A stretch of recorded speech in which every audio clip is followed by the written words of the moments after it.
बिस्मिल्लाहिर्रहमानिर्रहीम। रब्बिश इश्रह ली सदरी व यस्सिर ली अमरी वाहलुल उक़दतम मिन लिसानी यफ़क़हू क़ौली। अल्लाहुम्मा इन्नी अऊज़ु बिका मिन अज़ाबिल क़ब्र व अज़ाबि जहन्नम व मिन फ़ितनतिल महया वल ममाती व मिन शर्रि फ़ितनतिल मसीहिद दज्जाल। आज का जो हमारा टॉपिक है वो फ़िक़्ह ऑफ ब्यूटी में बड़ा इम्पोर्टेंट टॉपिक है, बिकॉज़ ये कोई एक ऐसी चीज़ है जो कि हम अक्सर अपने इर्द-गिर्द देखते हैं। हम बड़ा एक कॉमन सा एक आप समझें कि फ़ितना है जो हमारे बीच में एग्ज़िस्ट करता है फ़ैशन के नाम पर या मॉडर्न या अच्छा दिखने के नाम पे। तो हम आज बात करेंगे फेशियल हेयर एंड आईब्रोज़ के बारे में। शुरू करते हैं अपनी क्लास, थोड़ी-सी क्लास क्योंकि लंबी है, इसलिए मैं चाह रही थी कि हम बिल्कुल 4 बजे स्टार्ट कर लें इसको। बिस्मिल्लाहिर्रहमानिर्रहीम। कुरान शरीफ की आयत है सूरह बकरा की आयत नंबर 35, सेकंड सूरत है और उसकी 35 नंबर आयत है। अल्लाह ताला फरमाते हैं, और हमने हुक्म दिया ए आदम, तुम और तुम्हारी बीवी इस जन्नत में रिहाइश रखो और तुम दोनों इसमें से जो चाहो जहाँ से चाहो खाओ, मगर इस दरख्त के करीब ना जाना वरना हद से बढ़ने वालों में शामिल हो जाओगे। अच्छा, इस आयत का मैंने इस आयत की सिलेक्शन इसलिए की है इस क्लास के लिए कि अगर आप सबने ऑब्वियसली ये स्टोरी सुनी होगी हज़रत आदम अलैहिस्सलाम और इब्लीस वाली, तो हम सबको पता है कि इस स्टोरी के अंदर हुआ ये था कि अल्लाह ताला ने हज़रत आदम अलैहिस्सलाम को कहा था कि आप पूरी जन्नत में से कहीं से भी कुछ खाना चाहते हैं आप खा सकते हैं, लेकिन सिर्फ़ एक दरख़्त के लिए मना किया था। लेकिन इब्लीस ने हज़रत आदम अलैहिस्सलाम और हज़रत हव्वा अलैहिस्सलाम को बरगला के उनको एक इटर्नल लाइफ़ या उनको एक हमेशा की ज़िंदगी का लालच दे के उनको उस दरख़्त से खाने पे मजबूर किया, या आप समझें कि उनको ब्रेन वॉश कर दिया। ये सिचुएशन हमारे इस आज के टॉपिक पे करंटली फिट आती है कि जो इब्लीस था उसका पर्पस ये था कि किसी न किसी तरह हज़रत आदम अलैहिस्सलाम को उस फॉरबिडन काम को करके जन्नत से निकलवा दे। सिमिलरली जो आज का हमारा टॉपिक है उसमें भी आप ये देखेंगे कि अल्लाह ताला ने हमें बहुत सारी चीज़ें हमारे लिए हलाल करार दी हैं, और सिर्फ़ चंद चीज़ें हैं जो उसने हमारे टेस्ट के लिए, या तो आया वो हमारी ज़ात के लिए नुकसानदेह हैं या वो हमारा ट्रायल है, वो हमारा टेस्ट है। सिर्फ़ हमें आज़माने के लिए वो चीज़ मना की है। लेकिन शैतान चाहता नहीं है कि हम जो इब्ने आदम है, वो वापस जन्नत में जाए। इसलिए वो हमें दुनिया में आकर भी इस तरह हमें वर्गलाता है कि हम वो काम जो मना किया गया है अल्लाह ताला की तरफ से वो करें, और उसको करने की वजह से हम जन्नत के हकदार ना बन सकें। तो ये आयत आज के टॉपिक के ऊपर जैसे-जैसे हम आगे पढ़ेंगे तो हमें आइडिया होगा कि बहुत ज़्यादा ये रिलेट करती है। सबसे पहली स्लाइड पे आ जाते हैं, प्रिंसिपल्स ऑफ शरिया। ये वो स्लाइड है जो हम शुरू से जितनी हमारी क्लासें हुई हैं उसमें हमेशा से करते आ रहे हैं, लेकिन जो नए लोग हैं उनके लिए मैं हर दफ़ा रिपीट इसलिए करती हूँ क्योंकि ये आपकी एक चेक लिस्ट है। इस चेकलिस्ट का फ़ायदा ये होगा कि जब सीरीज़ ख़त्म होगी और एंड में आपको ये 9 पॉइंट्स याद हो जाएँगे, तो उससे आपको एक दिमाग में खुद से चीज़ों को प्रोसेस करने की एबिलिटी डेवलप हो जाएगी। आप किसी भी ब्यूटी के प्रोसीजर को करना चाहेंगे, तो आपके दिमाग में ये एक चेकलिस्ट होगी 9 पॉइंट्स की, और आप उस पे बजाय इसके कि आप कहीं से कुछ रीड करें या आपको कोई शख्स बताए कि ये जायज़ है या नहीं, आप काफ़ी हद तक इन पॉइंट्स को दिमाग में रख के, ज़हन में रख के अपने हिसाब से चीज़ें समझ सकते हैं कि ये जायज़ है प्रोसीजर या नाजायज़ है। तो इसको हम क्विक एक रिकैप कर लेते हैं, जो नए स्टूडेंट्स जिन्होंने इस क्लास में हमें जॉइन किया है उनके लिए, और जो पुराने स्टूडेंट्स हैं, इसमें 2 पॉइंट्स मैंने नए ऐड किए हैं, जो कि मैं अभी आपको एक्सप्लेन भी करती हूँ। अच्छा, स्लाइड्स मैंने इंग्लिश में इसलिए बनाई हुई हैं क्योंकि ऑल्दो कि हम उर्दू में क्लास कर रहे हैं, लेकिन कुछ हमारी सिस्टर्स ऐसी हैं जो हिंदी स्पोकन है, तो उनको क्योंकि उर्दू की स्लाइड्स पढ़ी नहीं जाएँगी, तो इसलिए स्लाइड्स इंग्लिश में ही होती हैं, लेकिन उसकी भी क्लास उर्दू या इंग्लिश में हम कर लेते हैं। पहला जो इसमें नुक्ता है वो आपका पॉइंट जो है वो ये है कि there should be no deception, element of deception नहीं होना चाहिए। ये हमने पहले भी एक्सप्लेन किया था कि इस्लाम हमें किसी भी लेवल पर धोखा अलाउ नहीं करता। धोखा देना इस्लाम में जायज़ नहीं है, चाहे वो आपके कारोबारी मामलात हों, चाहे आपके वो ख़ानदान के मामलात हों, चाहे लेन-देन के हों, शादी-ब्याह के हों, किसी भी लेवल पर इस्लाम ये हमें परमिशन नहीं देता कि हम किसी भी इंसान को, दूसरे शख्स को या सोसाइटी को इन जनरल धोखा दें। तो वो प्रोसीजर जो आपकी ज़ात को एक ऐसा नई ट्रांसफॉर्मेशन दे देगा, आपको ऐसा दिखाएगा जो आप परमानेंटली नहीं दिखते, वो ये प्रोसीजर सारे इसमें इंक्लूड हो जाएँगे, ठीक है? इसमें मेकअप नहीं इंक्लूड होगा, क्योंकि मेकअप आपको पता है कि हम 5, 6, 8, 10, 12 घंटे लगाते हैं, लेकिन उसके बाद हम मुँह धोते हैं तो ऑब्वियसली हम अंदर से ओरिजिनल निकल आते हैं। लेकिन कोई भी ऐसा अगर मेकअप वही आप परमानेंट मेकअप करवा लेंगे, टैटू वाला मेकअप करा लेंगे जो 2, 3, 4 साल तक आपके चेहरे पे लगे रहेगा, तो वो फिर धोखे की एलिमेंट में आ जाएगा, ठीक है? ये हमने टैटू वाली जो हमारी क्लास थी इसमें इसको डिटेल से पढ़ा था। नंबर सेकंड पॉइंट है there should be no changing in the creation of Allah, कि अल्लाह ताला की जो बनाई हुई जो प्रेजेंटेशन है, जो फीचर्स हैं, उनको ना चेंज किया जाए। कोई भी ऐसा प्रोसीजर जो अल्लाह ताला की बनाई हुई आपकी जो उसकी खलकत है उसको चेंज कर देगा, वो जायज़ नहीं है। इसका बैकग्राउंड हमें मिलता है अगेन कुरान से, जब इब्लीस को अल्लाह ताला ने जन्नत से निकाला था और उसने अल्लाह ताला की इज़्ज़त की कसम खाई थी कि वो हम सबको, इब्ने आदम को गुमराह करेगा और वो इस पॉइंट पे ले आएगा कि हमारी जो नफ़सानी ख्वाहिशें हैं उनको उजागर करके हमें जो अल्लाह ताला की मखलूक है, यानी जो उसने क्रिएशन बनाई है, उसको चेंज करने का, उसको बदलने के लिए हमें उकसाएगा। तो ये जो कुरान की आयत है, उसके जिसका मैंने मफ़हूम अभी आपको बताया, वहाँ से इस पॉइंट की रूलिंग आती है। नंबर 3 हमारे पास है शुड नॉट इनवैलिडेट वज़ू और गुस्ल। कोई भी ऐसा ब्यूटी का प्रोसीजर जो आपके वज़ू या आपके गुस्ल के रास्ते में हाइल हो, वो जायज़ नहीं है। यानी जैसे आप मुख्तलिफ चीज़ें लैश एक्सटेंशन या किसी भी हम चीज़ की ऐसी बात करें, या वाटरप्रूफ मेकअप है। जब आप वाटरप्रूफ मेकअप लगा लेते हैं, तो आप अगर उस मेकअप के ऊपर वज़ू करेंगे, तो वो पानी आपके जिल्द तक नहीं पहुँचेगा। इसलिए कोई भी ऐसा प्रोसीजर जो कि पानी को जिल्द तक पहुँचने से रोके, वज़ू में या गुस्ल में, वो प्रोसीजर जायज़ नहीं होगा। नंबर 4 है there should be no harm और harm bigger than the benefit, यानी जो भी आप प्रोसीजर करा रहे हैं उसका, क्योंकि हर प्रोसीजर का, जैसे हमने बात की थी कि हर प्रोसीजर का एक साइड इफेक्ट होता है। वैक्सिंग अगर आप कराते हैं तो वैक्सिंग का साइड इफेक्ट होता है कि उसमें स्किन जल सकती है या छोटे-छोटे दाने निकल सकते हैं। लेकिन स्किन जो जलती भी है वो कुछ दिनों में या कुछ 1 से 2 दिन के अंदर, 3 दिन में सही हो जाती है, या अगर दाने निकलते हैं तो वो भी सही हो जाते हैं। तो आपने जो उसका साइड इफेक्ट है उसको कंपेयर करना है उसके फ़ायदे से। अगर वो साइड इफेक्ट इतना बड़ा है कि वो उसके फ़ायदे को ओवरकम कर रहा है, तो ऐसा प्रोसीजर जायज़ नहीं है। क्योंकि हदीस जो है उसका मफ़हूम है कि कोई भी ऐसा प्रोसीजर, कोई भी ऐसा काम जिसमें नुकसान हो, अ, या नुकसान जो है वो फ़ायदे से बड़ा हो, वो जायज़ नहीं है, ठीक है? Number 5 should not make one appear as of opposite gender. ये नया पॉइंट है, पिछली जो उर्दू की क्लास थी उसमें ये पॉइंट नहीं था हमारे पास। क्योंकि ये एक बहुत इम्पोर्टेंट टॉपिक इस वक़्त पूरी दुनिया में प्रॉब्लम क्रिएट हो रही है, तो कोई भी ऐसा ब्यूटी प्रोसीजर जो औरत को मर्द दिखाने लगे या मर्द को औरत दिखाने लगे, वो जायज़ नहीं है। क्योंकि हुज़ूर सल्लल्लाहु अलैहि वसल्लम ने लानत फरमाई है ऐसी औरतों पर जो मर्दों की मुशाबहत इख्तियार करें, और ऐसे मर्दों पर जो औरत की मुशाबहत इख्तियार करें। ठीक है? तो कोई भी ऐसा प्रोसीजर नहीं होना चाहिए जो कि ऑपोज़िट सेक्स का आपको दिखाए, यानी मर्द को औरत या औरत को मर्द बनाने लग जाए। नंबर 6 है point should not expose aura. Aura जो है वो सतर कहलाता है उर्दू में, और क्योंकि हम सिस्टर्स की क्लास ले रहे हैं इस वक़्त, तो औरत से जो पर्दा है वो हदीस की रूह से तो नेवल यानी नाफ से लेकर घुटने तक है। लेकिन स्कॉलर्स का इस पे इजमा है कि अगर औरतों को, क्योंकि जैसे-जैसे हम टाइम देख रहे हैं कि वक़्त गुज़र रहा है, हालात ख़राब होते जा रहे हैं। तो स्कॉलर्स कहते हैं कि औरत को अगर इजाज़त दे दी गई आने वाली नस्लों में कि वो सिर्फ़ नेवल से नहीं, यानी नाभ से लेकर घुटने तक का पर्दा रखे दूसरी औरत से, तो एक वक़्त ऐसा आएगा जब औरतें टॉपलेस एक-दूसरे के साथ बैठना शुरू कर देंगी। तो इसलिए जो स्कॉलर्स हैं उनका इस बात पे एग्रीमेंट है कि औरत का औरत से ब्यूटी प्रोसीजर्स के लिए जो पर्दा है नॉर्मली आम दिनों में, वो सीने से लेकर यानी चेस्ट से लेकर नी तक का एरिया जो है वो औरत दूसरी औरत को नहीं दिखा सकती। ठीक है? तो कोई भी प्रोसीजर जो इस एरिया को एक्सपोज़ कर रहा होगा, सीने से लेकर घुटने तक के ब्यूटी के प्रोसीजर की बात हो रही है, वो जायज़ नहीं होगा। इसी तरह नंबर 7 पे पॉइंट है it should not be a presentation और कस्टम ऑफ डिसबिलीवर्स, यानी कोई भी ऐसा प्रोसीजर जो कि आपको काफ़िरों जैसा दिखाने लग जाए, या कोई ऐसी चीज़, जैसे बहुत सारे लोग जो हैं वो बाल डाई कराते हैं तो वो पिंक कलर के बाल डाई करा लेंगे। अब पिंक कलर जो है वो ऑल्दो कि बाल डाई कराना मना नहीं है इस्लाम में, लेकिन जो पिंक या पर्पल या येलो कलर के बाल हैं या ग्रीन कलर के बाल हैं, ये डिसबिलीवर्स के अंदर कॉमन है।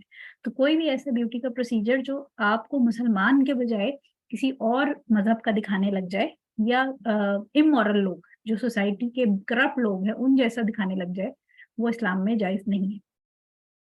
नंबर 8 पॉइंट है मटेरियल्स यूज शुड बी हलाल। जो भी आप इस प्रोसीजर करा रहे हैं उसके अंदर जो अज्जा इस्तेमाल हो रहे हैं उनका हलाल होना बहुत जरूरी है, ठीक है। यानी अगर कोई ऐसी प्रोसीजर है जिसके अंदर पिग की फैट इस्तेमाल हो रही है या खून इस्तेमाल हो रहा है किसी और जानवर का या किसी और जैसे डेड मीट का जो है वो खून जो उसमें से रस रहा है वो इस्तेमाल हो रहा है, या कोई भी ऐसी चीज जो अल्लाह ताला की तरफ से हराम करार दी गई है, अगर वो इंग्रेडिएंट में यूज हो रही है तो वो प्रोसीजर जायज नहीं होगा। नंबर 9 पॉइंट है the rulings does not apply to condition in case of fixing an abnormality. अब आप ये देखें कि इस्लाम कितना लीनियंट मजहब है कि हमने जो 8 पॉइंट्स पढ़े हैं, अल्लाह ताला कितना मेहरबान है कि हमने ये सारे जो 8 पॉइंट्स पढ़े हैं ये सारे नल हो जाते हैं, ये खत्म हो जाते हैं। इनको अल्लाह ताला कहता है कि आप साइड पे रख सकते हैं। अगर कोई ऐसा शख्स है जिसके अंदर कोई एबनॉर्मलिटी है, कोई मसला है, कोई बीमारी है, कोई मेडिकल इमरजेंसी है, मेडिकल सिचुएशन, उस केस में इन 8 में से 8 रूल आप ये अप्लाई नहीं हो सकते, इनको आप साइड पे रख देते हैं क्योंकि उस मौके पर उस शख्स की एबनॉर्मेलिटी या उसका जो नुक्स है, फॉल्ट जिसको आप कहते हैं, वो फिक्स करना ज्यादा जरूरी है बजाय इसके कि आप इन इन सारे रूल्स के अंदर रहें। उस टाइम पे उसकी जो नुक्स है उसको फिक्स करने के लिए आप ये सारे रूल साइड पे रख देंगे, ठीक है। उम्मीद है आपको ये स्लाइड समझ आ गई होगी और ये कोशिश करें कि ये पॉइंट्स आपको याद हो जाएं तो आपके लिए बड़ी आसानी हो जाएगी चीजों को समझने में। अच्छा जी, अब हम आ जाते हैं बालों पे। हम पिछली जो हमारी क्लास थी वो हमने स्कैल्प हेयर पे की थी, जिसके अंदर हमने हेयर एक्सटेंशंस और उससे रिलेटेड जो एक्सटेंशंस की रूलिंग लगती है, लैश एक्सटेंशन वगैरह पे, वो डिस्कस की थी। आज हम बात करेंगे हमारी जो फेस के और आईब्रोज के। लेकिन उससे पहले आपको पता होना चाहिए कि शरीयत में जो बाल हैं किसी भी इंसान के जिस्म पर, उसको 3 हिस्सों में डिवाइड किया गया है। जो बाल हैं उसमें पहली तरह के बाल वो हैं जिसमें अल्लाह ताला की तरफ से हुक्म है कि इनको मस्ट आपने रिमूव करना है, इनको आपने छोड़ना नहीं है, ठीक है। तो पहली कैटेगरी बालों की वो हो गई जिनको रिमूव करना, उतारना, साफ करना जरूरी है। सेकंड कैटेगरी वो है जिसमें शरिया खामोश है, उसमें कोई हुक्म नहीं दिया गया कि इनको उतारना सही है या इनको ना उतारना सही है, ठीक है। तो पहली कैटेगरी हमारी होगी जिनको उतारना जरूरी है। सेकंड कैटेगरी वो हो गई जिनके बारे में शरिया का कोई हुक्म नहीं है, शरिया खामोश है उस बारे में कि इनको उतारना है या नहीं उतारना, इसके बारे में कोई हुक्म नहीं। तीसरी कैटेगरी ये है जो अल्लाह ताला ने स्पेसिफिकली, अल्लाह ताला और उसके नबी ने हमें मना कर दी कि इसको आपने हाथ नहीं लगाना, इसको बिल्कुल आपने एज इट इज छोड़ देना है। ये 3 कैटेगरीज जो है, अगर आपको ये पॉइंट समझ आ जाए तो आपके लिए पूरे जिस्म की जो बालों की फिक है उसको समझना बहुत आसान हो जाए, ठीक है। अब हम देखते हैं जो सबसे पहली चीज है कि ऑब्लिगेटरी कौन से हैं, जो मस्ट हैं, जो अल्लाह ताला ने हुक्म दिया हमें कि कौन से बाल मस्ट रिमूव करना है। मेजॉरिटी हम में से लोगों को पता है, सबको ही ऑलमोस्ट पता है कि जो अंडर आर्म्स के बाल हैं, आपके बगल के बाल, और जो प्यूबिक हेयर है, जो सतर की जगह जो आपकी शर्मगाह है उसके जो बाल हैं वो रिमूव करना मस्ट है। ये अल्लाह ताला ने जरूरी करार दिया है कि आप ये दोनों जगह के, और मर्दों के केस में जो मूछें हैं उनको ट्रिम करना, यानी उनको छोटा कर दें या साफ कर देना, ये जो है वो जरूरी करार दिया गया है, ठीक है। तो हेयर जो आपके प्राइमरीली हैं वो 2 तरह के हैं, एक अंडर आर्म्स के बालों को कहा गया है कि जरूर साफ करना है, और एक अंडर लेग्स या प्यूबिक एरिया के, और मर्दों के केस में मूंछों को कहा गया है कि उनको ट्रिम कर दें या उनको साफ कर लें। इसका प्रूफ हमारे पास मुख्तलिफ आयतें हैं जो हम हदीस में से सही बुखारी की हदीस नंबर 5889 है, और सही मुस्लिम की हदीस है 257। अच्छा, कभी कभी हदीसों के नंबर आपको डिफरेंट मिलेंगे क्योंकि ये इंग्लिश और उर्दू की ट्रांसलेशंस में थोड़ा सा नंबर का आगे पीछे हो जाता है, और कभी कभी वॉल्यूम्स में भी फर्क होता है। तो आप इसको अगर आपको कहीं और से हदीस नंबर थोड़ा चेंज मिले तो आपने परेशान नहीं होना, आप इसको नेट से भी चेक कर सकते हैं। उर्दू और इंग्लिश की ट्रांसलेशन में थोड़ा सा आगे पीछे हो जाता है। तो हज़रत अबू हुरैरा रज़ियल्लाहु ताला अन्हु जो है उन्होंने नरेट किया कि हुजूर सल्लल्लाहु अलैहि वसल्लम ने फरमाया कि 5 चीजें जो हैं वो फितरा के अंदर आती हैं। यानी ये जो हमने प्यूबिक हेयर और जो हमने जो बगल के बालों की बात की है, इसको हम आसान अल्फाज में या शरीयत में उसको सुन्ना अल फितरा भी कहते हैं। यानी ये वो सुन्नत है, ये वो काम है जो कि अल्लाह ताला ने हमें फितरत में अपने आप को साफ पाक और अल्लाह ताला के सामने प्रेजेंटेबल रखने के लिए ऑर्डर किए, ठीक है। इसमें 5 चीजें जो है वो इस हदीस में कही गई हैं। एक खतने यानी सर्कमसीजन, शेविंग द प्यूब्स यानी जो शर्मगाह है उसके बालों को साफ करना, कटिंग द नेल्स यानी अपने नाखून काटना, प्लकिंग द आर्मपिट हेयर यानी बगल के बाल साफ करना, और ट्रिमिंग द मुस्टैच यानी जो मर्दों की मूछें हैं उनको ट्रिम करना या साफ करना। ठीक है, जो आप तस्वीर देख रहे हैं साइड पे, ये एक और हदीस है जिसके अंदर 10 बताई गई हैं। इसमें अगेन 5 वही हैं और कुछ जो है वो वजू की बताई गई हैं कि बैक जो जोड़ हैं फिंगर के आपके, उनके बैक ऑफ जॉइंट्स, इसको वॉश करना, इसके अलावा प्राइवेट पार्ट्स को वॉश करना, ये एक्स्ट्रा चीजें इसमें बताई गई हैं। हमारे कंसर्न की फिलहाल ये वाली हदीस है, क्योंकि इसके अंदर जो हमें हमारे जो ऑब्लिगेटरी बाल रिमूव करने हैं उसके बारे में क्लियरली बता दिया गया कि ये शर्मगाह के बाल और प्यूबिक हेयर और बगलों के बाल। ठीक है, और ट्रिमिंग द मस्टैच जो है वो मर्दों के लिए, ऑब्वियसली औरतों के लिए बात नहीं हो रही है।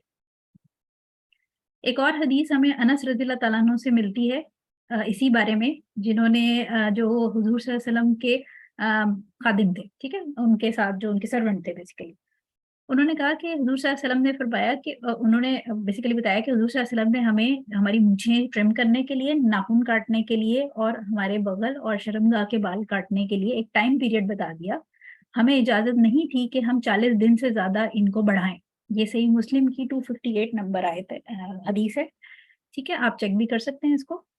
सो बेसिकली इसको पढ़ने से हमें ये पता चलता है, जो मैंने इसको अंडरलाइन भी किया हुआ है, कि हम थोड़ा सा अपने अंडर आर्म्स और अंडर लेग्स के बालों के लिए बड़े कॉन्शियस होते हैं, और स्पेशली खवातीन के हमने ये इसको साफ रखना है, पाक रखना है, लेकिन हम इसी हदीस में से एक चीज भूल जाते हैं जो कि कटिंग नेल्स है। यानी नेल्स जो हैं वो 40 दिन से ऊपर बड़े नहीं होने चाहिए। तो हम इस हदीस में से कुछ चीजें ले रहे हैं और कुछ चीजें नहीं ले रहे। ये जो नेल्स वाला सेक्शन है, इंशाल्लाह जब हम नेल्स की क्लास करेंगे तो हम इसके बारे में भी डिटेल से बात करेंगे, लेकिन मैंने इसको अंडरलाइन इसीलिए किया था कि आप सबको ये याद रहे कि जब आप अपने अंडर आर्म्स और अंडर लेग्स के बालों का ध्यान रखते हैं कि उसको साफ रखना है, तो इसी तरह नेल्स का भी ख्याल रखना है कि उसको भी 40 दिन से ज्यादा बढ़े नहीं होने चाहिए। 40 दिन मैक्सिमम उसकी लिमिट है, उससे पहले आपने उसको काट लेना है, या मैक्सिमम 40 डेज पे काट लेना। इसी तरह एक हदीस हमें मिलती है बुखारी में 5079 और मुस्लिम में 715 नंबर है इसका। जाबिर इब्न अब्दुल्ला रज़ियल्लाहु ताला अन्हु जो हैं वो हुजूर सल्लल्लाहु अलैहि वसल्लम के साथ किसी एक्सपीडिशन पे, किसी काम से जो है वो गए थे शहर से बाहर, और वापसी में जब वो मदीना की तरफ वापस आए तो रात हो गई थी। तो सहाबाए कराम जो हैं वो रात को ही वापस मदीना में एंटर होना चाहते थे, लेकिन हुजूर सल्लल्लाहु अलैहि वसल्लम ने उनको मना किया और उनको कहा कि डिले करें, रात में ना एंटर हो, ताकि जो खवातीन जो कि थोड़ा सा अपना हुलिया सही करना चाहती हैं और जिनके हस्बैंड एब्सेंट हैं, वो अगर अपने प्यूबिक हेयर शेव करना चाहती हैं तो वो ये कर सकें। ठीक है, इसकी रेलेवेंस ये है कि सफाई के हिसाब से, फितरत के हिसाब से जो अंडर आर्म्स और अंडर लेग्स के बाल हैं उनको उस जमाने में भी 1400 साल पहले भी साफ रखना, शेव करना जरूरी समझा जाता था। ठीक है, सेकंड बाल वो हैं, इनको हम इस वाली जो सेकंड वाली ये जो अब स्लाइड मैंने आपको दिखा रही हूँ, ये इंशाल्लाह इसकी जो फर्दर डिटेल है वो हम अगली क्लास में पढ़ेंगे जब हम बॉडी हेयर के बारे में पढ़ेंगे। तो hair for which sharia is silent, यानी वो बाल जिसके बारे में शरीयत ने कोई हुक्म नहीं दिया, जिसके बारे में वो खामोश है, वो कौन से हैं? वो आपके नाक के बाल हैं, ठीक है, सीने के बाल हैं, लेग्स और आर्म्स के बाल। यानी जो पेट का बाल है, स्पेशली जैसे कुछ लोगों की खवातीन के कोई प्रॉब्लम होता है हार्मोनल, सीने पे बाल आ जाते हैं या कमर पे बाल हैं, ठीक है, या मर्दों में भी। तो ये औरतों और मर्दों दोनों के अंदर इसके ऊपर शरीयत ने कुछ नहीं कहा कि आप टांगों के बाल या हाथों के जो आर्म्स के हैं या चेस्ट के या नाक के, इसके ऊपर कोई हुक्म नहीं।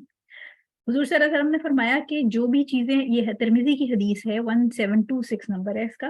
हुजूर सल्लल्लाहु अलैहि वसल्लम ने फरमाया कि जो भी चीजें हलाल हैं वो भी अल्लाह ताला ने अपनी किताब में मेंशन कर दी, और जो हराम है वो भी मेंशन कर दी।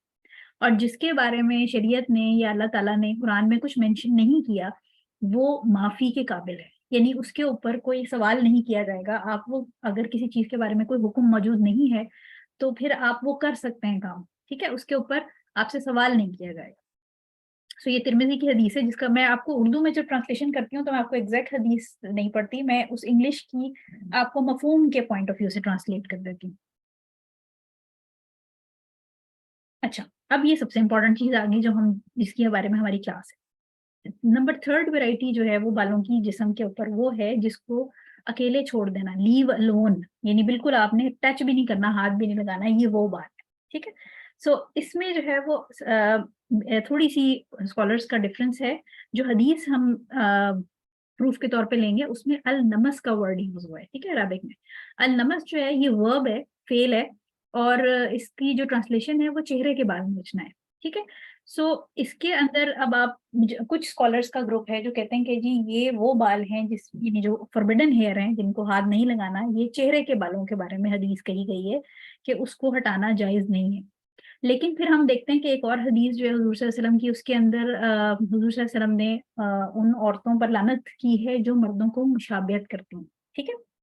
सो जब हम दोनों हदीस को, जो अभी हम प्रूफ में हदीस पढ़ेंगे, उनको जब हम कंबाइन करते हैं तो हमें पता ये चलता है कि जो नमस वर्ड है वो बेसिकली इस्तेमाल तो चेहरे के बाल रिमूव करने के लिए है, लेकिन ये मर्दों के केस में ज्यादा एप्लीकेबल है, क्योंकि औरत अगर चेहरे के बाल, उसकी दाढ़ी या उसकी मूछें अगर वो नहीं रिमूव करेगी तो वो मर्द से मुशाबियत रख लगने करने लगेगी, ठीक है।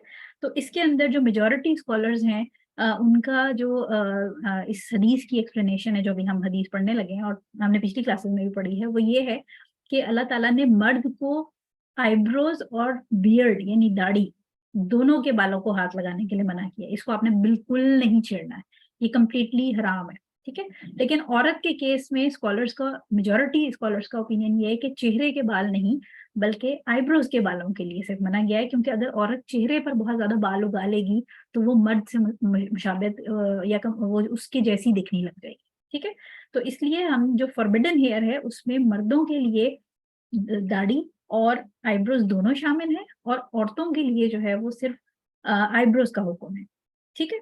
इसी तरह औरतों के केस में एक और चीज ये है कि ऑब्वियसली मुसलमान औरत को सर शेव करना जायज नहीं है, सर बिल्कुल टेंड करना जायज नहीं है, क्योंकि ये चीज काफिर औरतें और इमोरल औरतों की निशानदेही करती है। तो इसलिए ब्यूटी के लिए औरत, कोई भी मुसलमान औरत टेंड नहीं करना चाहेगी, ठीक है। बाल बिल्कुल कंप्लीटली सर के रिमूव नहीं करना चाहिए।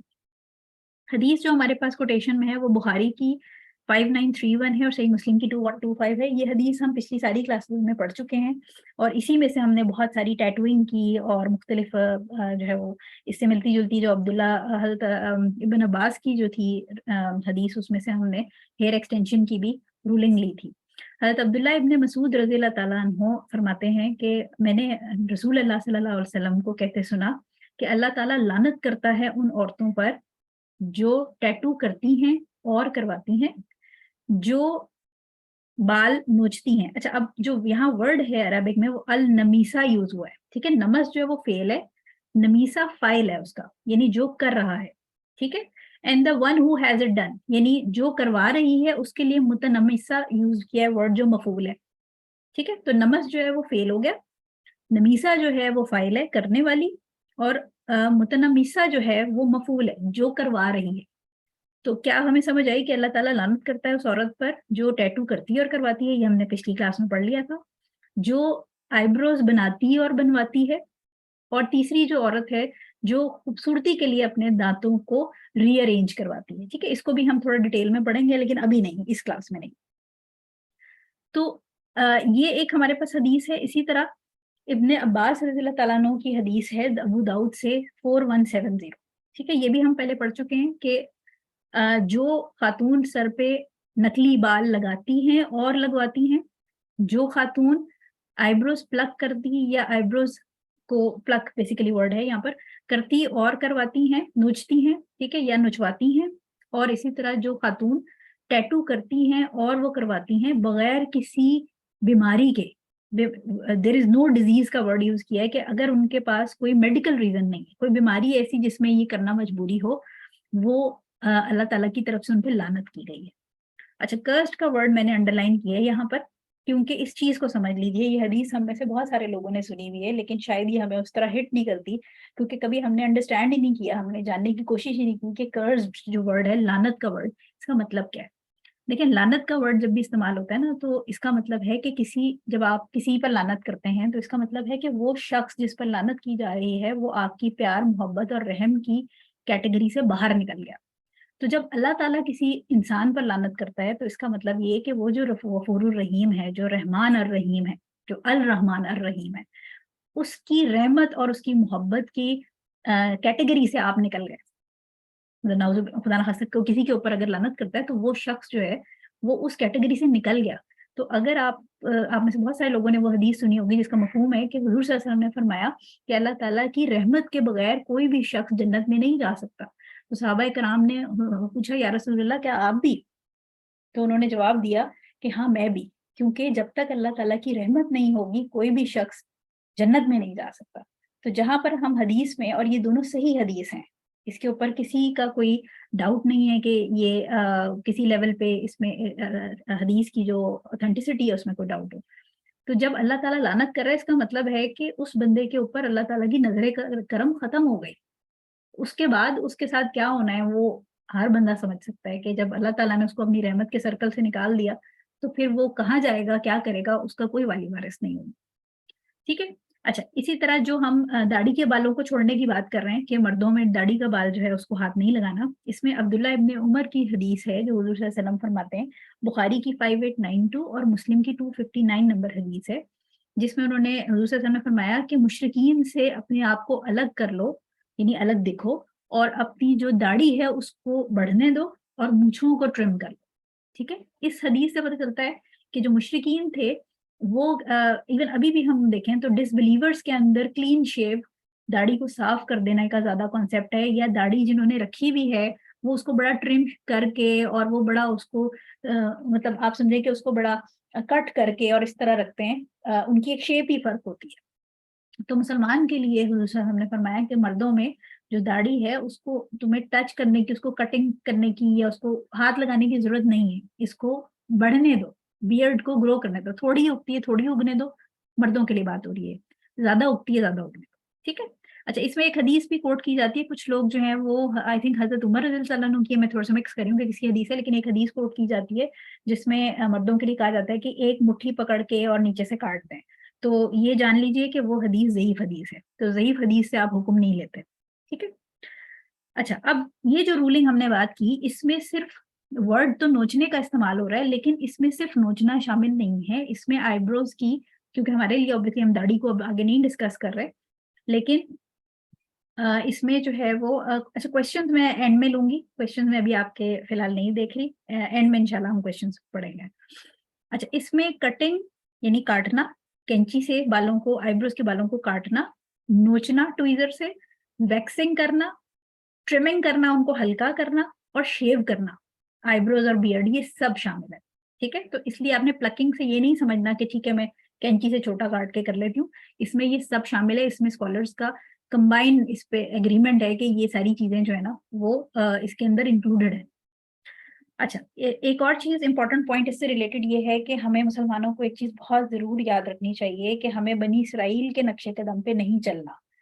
क्योंकि बनी इसराइल क्या करते थे, उनकी आदत थी कि जब अल्लाह ताला कोई हुक्म देते थे, तो बनी इसराइल उसमें से पिक एंड चूज़ करते थे। पिक एंड चूज़ का मतलब ये है कि अगर कोई हुक्म आया जिसमें 2-3 चीज़ों के बारे में बात हुई है, तो उसमें से जो उनको आसान लगता था वो कर लेते थे, और जो उनको मुश्किल लगता था उस पे वो कोई बहाना बना के, कोई हीले बना के उसको कहते थे कि ये तो भई हमसे नहीं होगा। ठीक है? तो हमने बनी इसराइल, और ये जो इनकी आदत थी पिक एंड चूज़ वाली, कि ये वाला हुक्म मैं मानूँगी, ये मेरे मानूँगा, ये मानूँगी, मेरे लिए आसान है, ये मैं नहीं मान सकती, सॉरी, सोसाइटी क्या कहेगी या लोग क्या कहेंगे। ये एक वन ऑफ द रीज़न्स थी जिसकी वजह से अल्लाह ताला का उनके ऊपर जो हम गैरिल मग़ज़ूब अलैहिम की बात करते हैं कि अल्लाह ताला जिन पर गुस्सा हुआ, जिन पर गज़ब किया, और साथ में उनको अल्लाह ताला ने ज़लालत और मस्कनत की एक गहराई में धकेल दिया।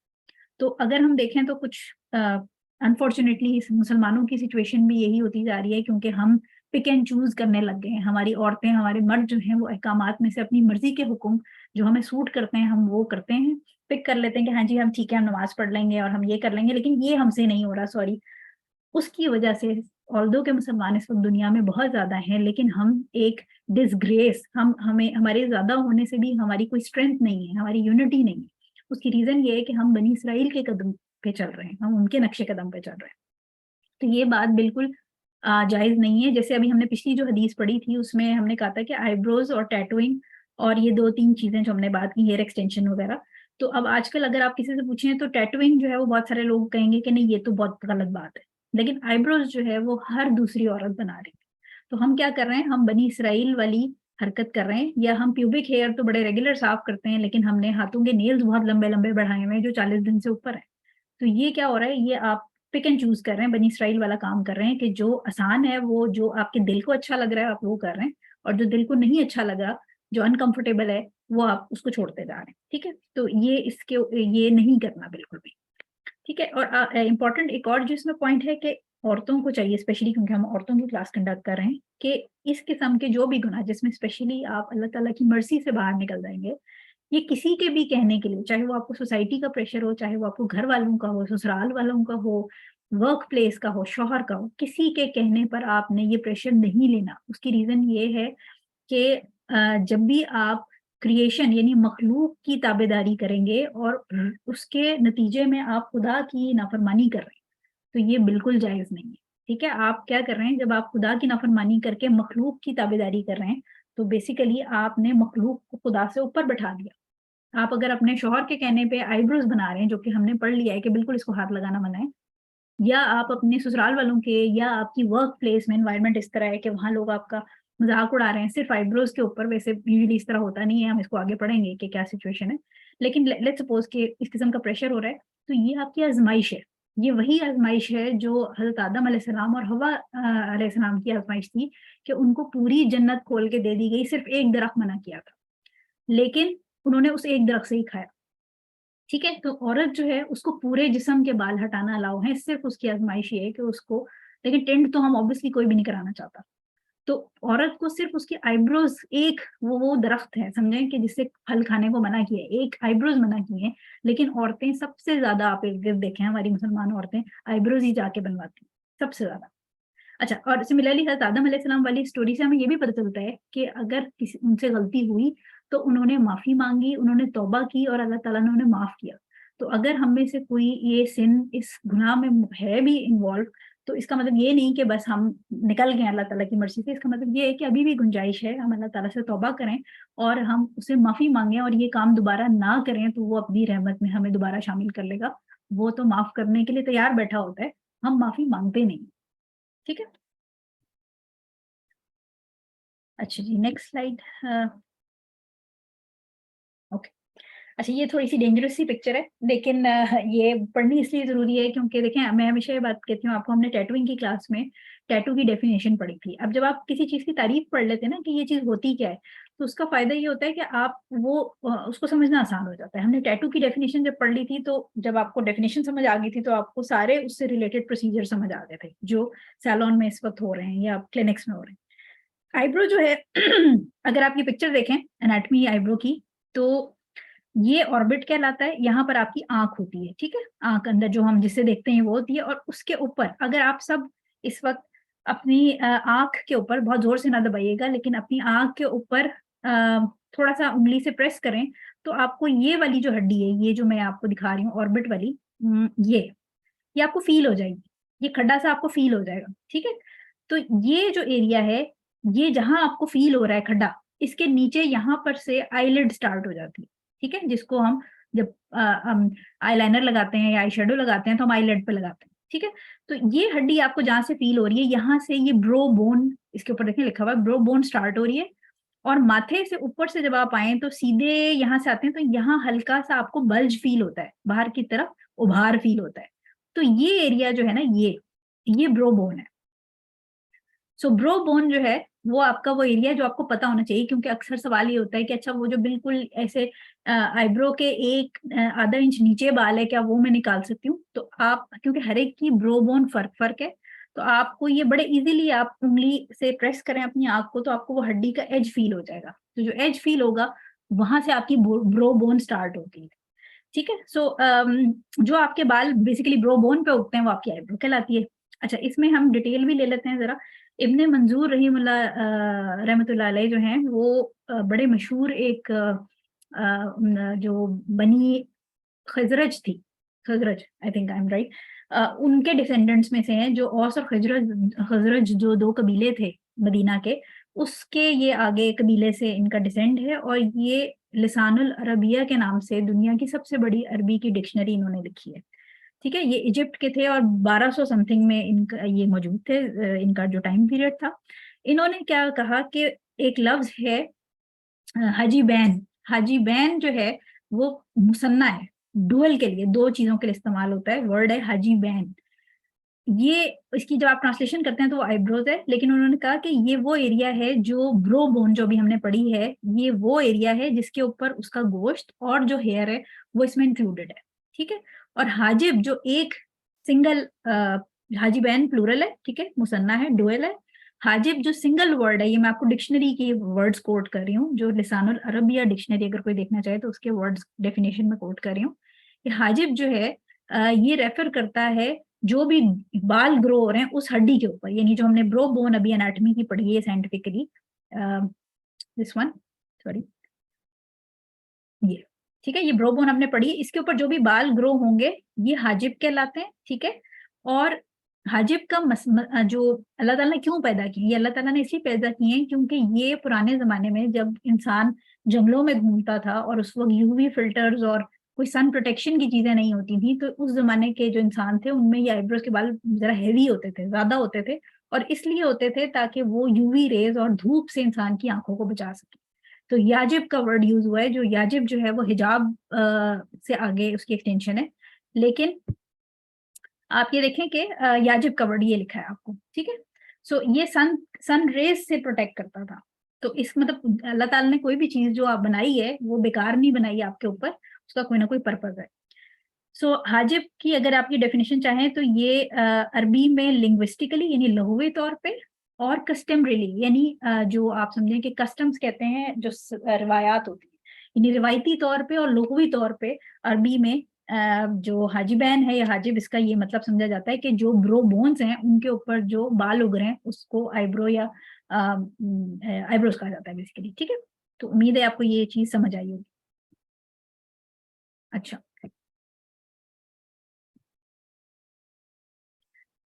अच्छा, अब ये स्लाइड जरा आप अगर देखें तो इसमें आपको एक खातून बैठी नजर आ रही है जो उलझन का शिकार है, क्लियरली नजर आ रहा है कि दिमाग उनकी थॉट्स बड़ी उलझी हुई हैं। हम यूजुअली पिछली क्लासेस में जो है वो पढ़ते रहे डिफरेंट मेडिकल साइड इफेक्ट्स, और हमेशा मेरी स्लाइड का आखिरी लाइन ये होती थी कि स्पिरिचुअल साइड इफेक्ट्स भी होते हैं डिसोबीडियंस के। लेकिन कभी कभी जो चीजें होती हैं जो अल्लाह ताला ने मना की होती हैं उसके शायद साइंस अभी तक उस तरह उसके साइड इफेक्ट्स नहीं पता कर पाई, जैसे हमें पता है कि कुछ हर टाइम के बाद साइंस में कोई नई डिस्कवरीज होती हैं। लेकिन कभी कभी अल्लाह ताला जब चीजें मना करता है तो उसको मना करने का मकसद जो है वो कभी इंडिविजुअल साइड इफेक्ट्स होते हैं कि एक इंसान को क्या साइड इफेक्ट्स आ रहे हैं, और कभी कभी सोशल और मॉरल साइड इफेक्ट्स होते हैं, यानी पूरी सोसाइटी उन चीजों से अफेक्ट हो रही है। तो जनरली जो हम बात कर रहे हैं कि जब ब्यूटी या इस किस्म की चीजों में एक एक रुझान पैदा हो रहा है कि हर चीज, हर औरत, हर मर्द को बस खूबसूरती जो है वो, मतलब आप समझें कि अगर टॉप ऑफ जो परेशानी है आजकल वो ये है कि मैं अच्छी कैसे दिखूं या मैं अच्छा कैसे दिखूं। तो इस्लाम इसको डिस्करेज नहीं करता कि अच्छा कैसे दिखें, लेकिन इस्लाम एक लेवल से ज्यादा इसको प्रायोरिटाइज करने को डिस्करेज करता है। क्यों? उसकी रीजन सबसे पहले ये होती है कि अगर आप इस तरह के कामों में हर वक्त आपको यही सोच है कि अच्छा दिखना है और मैं कपड़े क्या अच्छे से पहनूं और मैंने बाकी चीजें क्या करनी है, तो होता क्या है कि आपका पैसा भी जाया हो रहा है, ठीक है, आपका टाइम भी जाया हो रहा है, आपकी एनर्जी भी जाया हो रही है, क्योंकि आप सारा टाइम यही सोचे जा रहे हैं कि वो टीवी में जो औरत थी उसके बाल बहुत अच्छे थे, फला की आईब्रोज बहुत अच्छी थी, फला की लैशेस बहुत अच्छी थी, मुझे गोरा दिखना है, मुझे पतला दिखना है, मुझे ब्रांडेड कपड़े पहनने हैं।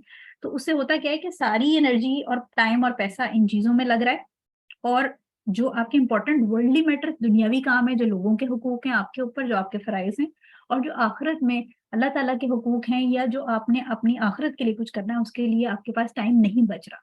तो चीजों को प्रायोरिटाइज करना सीखें, चीजों को उनके लेवल पे रखें, राई को पहाड़ ना बनाएं, ठीक है।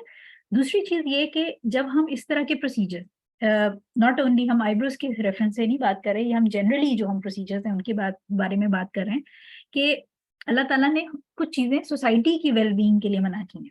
वो क्या रहा है कि इस वक्त ब्यूटी के पीछे और इन चीजों के पीछे इतनी ज्यादा, अब देखें ना, जिसकी आईब्रोज हैं उसको आईब्रोज हटाने की टेंशन पड़ी हुई है, और जिसकी आईब्रोज नहीं है वो जाके सैलून से माइक्रो ब्लेडिंग और टैटूइंग करा रहा है। तो दोनों तरह की खवातीन जो है वो परेशान ही है, जिसके पास है वो भी परेशान है कि मैं कम करा लूं, जिसके पास कम है वो जाके ज्यादा करवा रही है।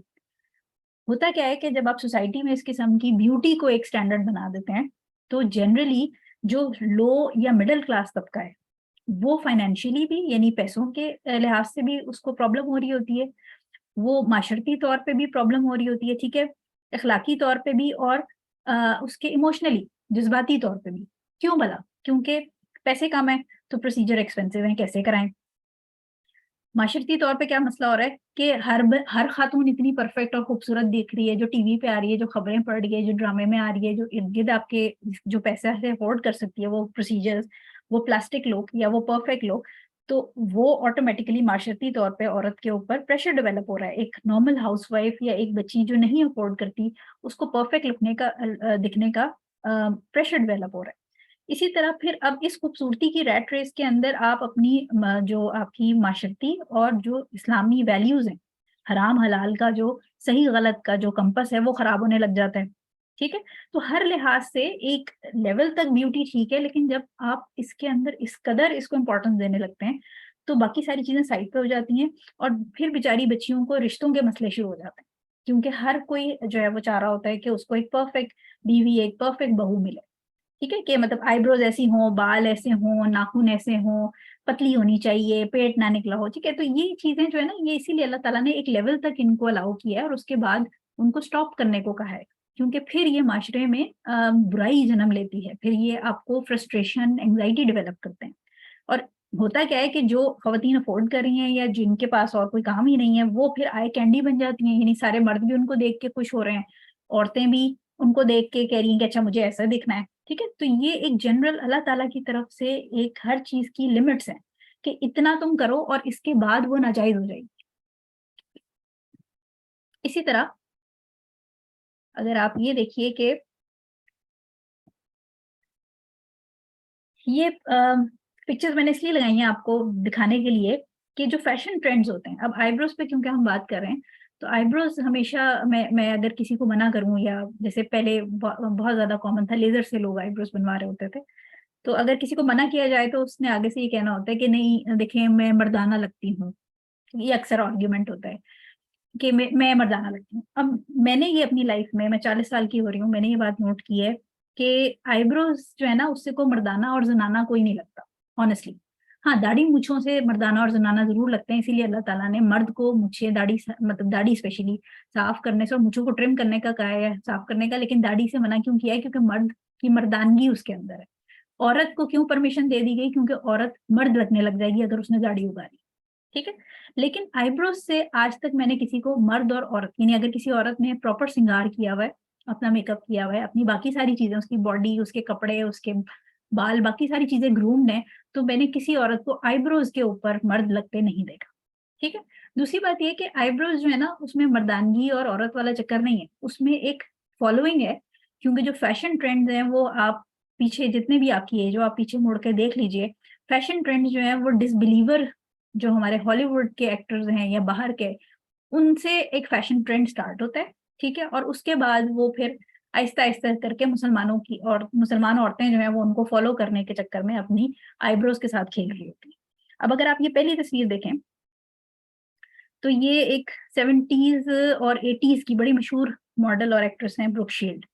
इनकी आईब्रोज अगर आप गौर करें, तो ये देखें, ये नीचे से भी बाल सारे उगे हुए हैं, बहुत मोटी-मोटी आईब्रोज हैं, ऊपर से शायद थोड़ा-सा इन्होंने साफ कर ली हो, लेकिन बहरहाल ये अच्छी खासी मोटी बुशी आईब्रोज है। इस ज़माने में अगर आप अपने इर्द-गिर्द की औरतों को देखें, आप अपनी बहनों को, अम्मी को, या अगर आप उस वक़्त खुद भी बड़ी थीं, तो उस वक़्त सबने इसी तरह की आईब्रोज रखी हैं। इसलिए नहीं कि वो मर्द दिख रही है, इसलिए क्योंकि अंग्रेज़ों की आईब्रोज थिक होती थी, ठीक है? उसके बाद 90s में ये खातून है, इनका नाम है पामेला एंडरसन, बड़ी मशहूर अ, टीवी सीरीज़ की ये थी और फ़िल्मों में भी आती थी, ठीक है? इनकी आईब्रोज़ अगर देखें, तो इन्होंने बिल्कुल बारीक करके तीर कमान जैसी आईब्रोज़ बना ली।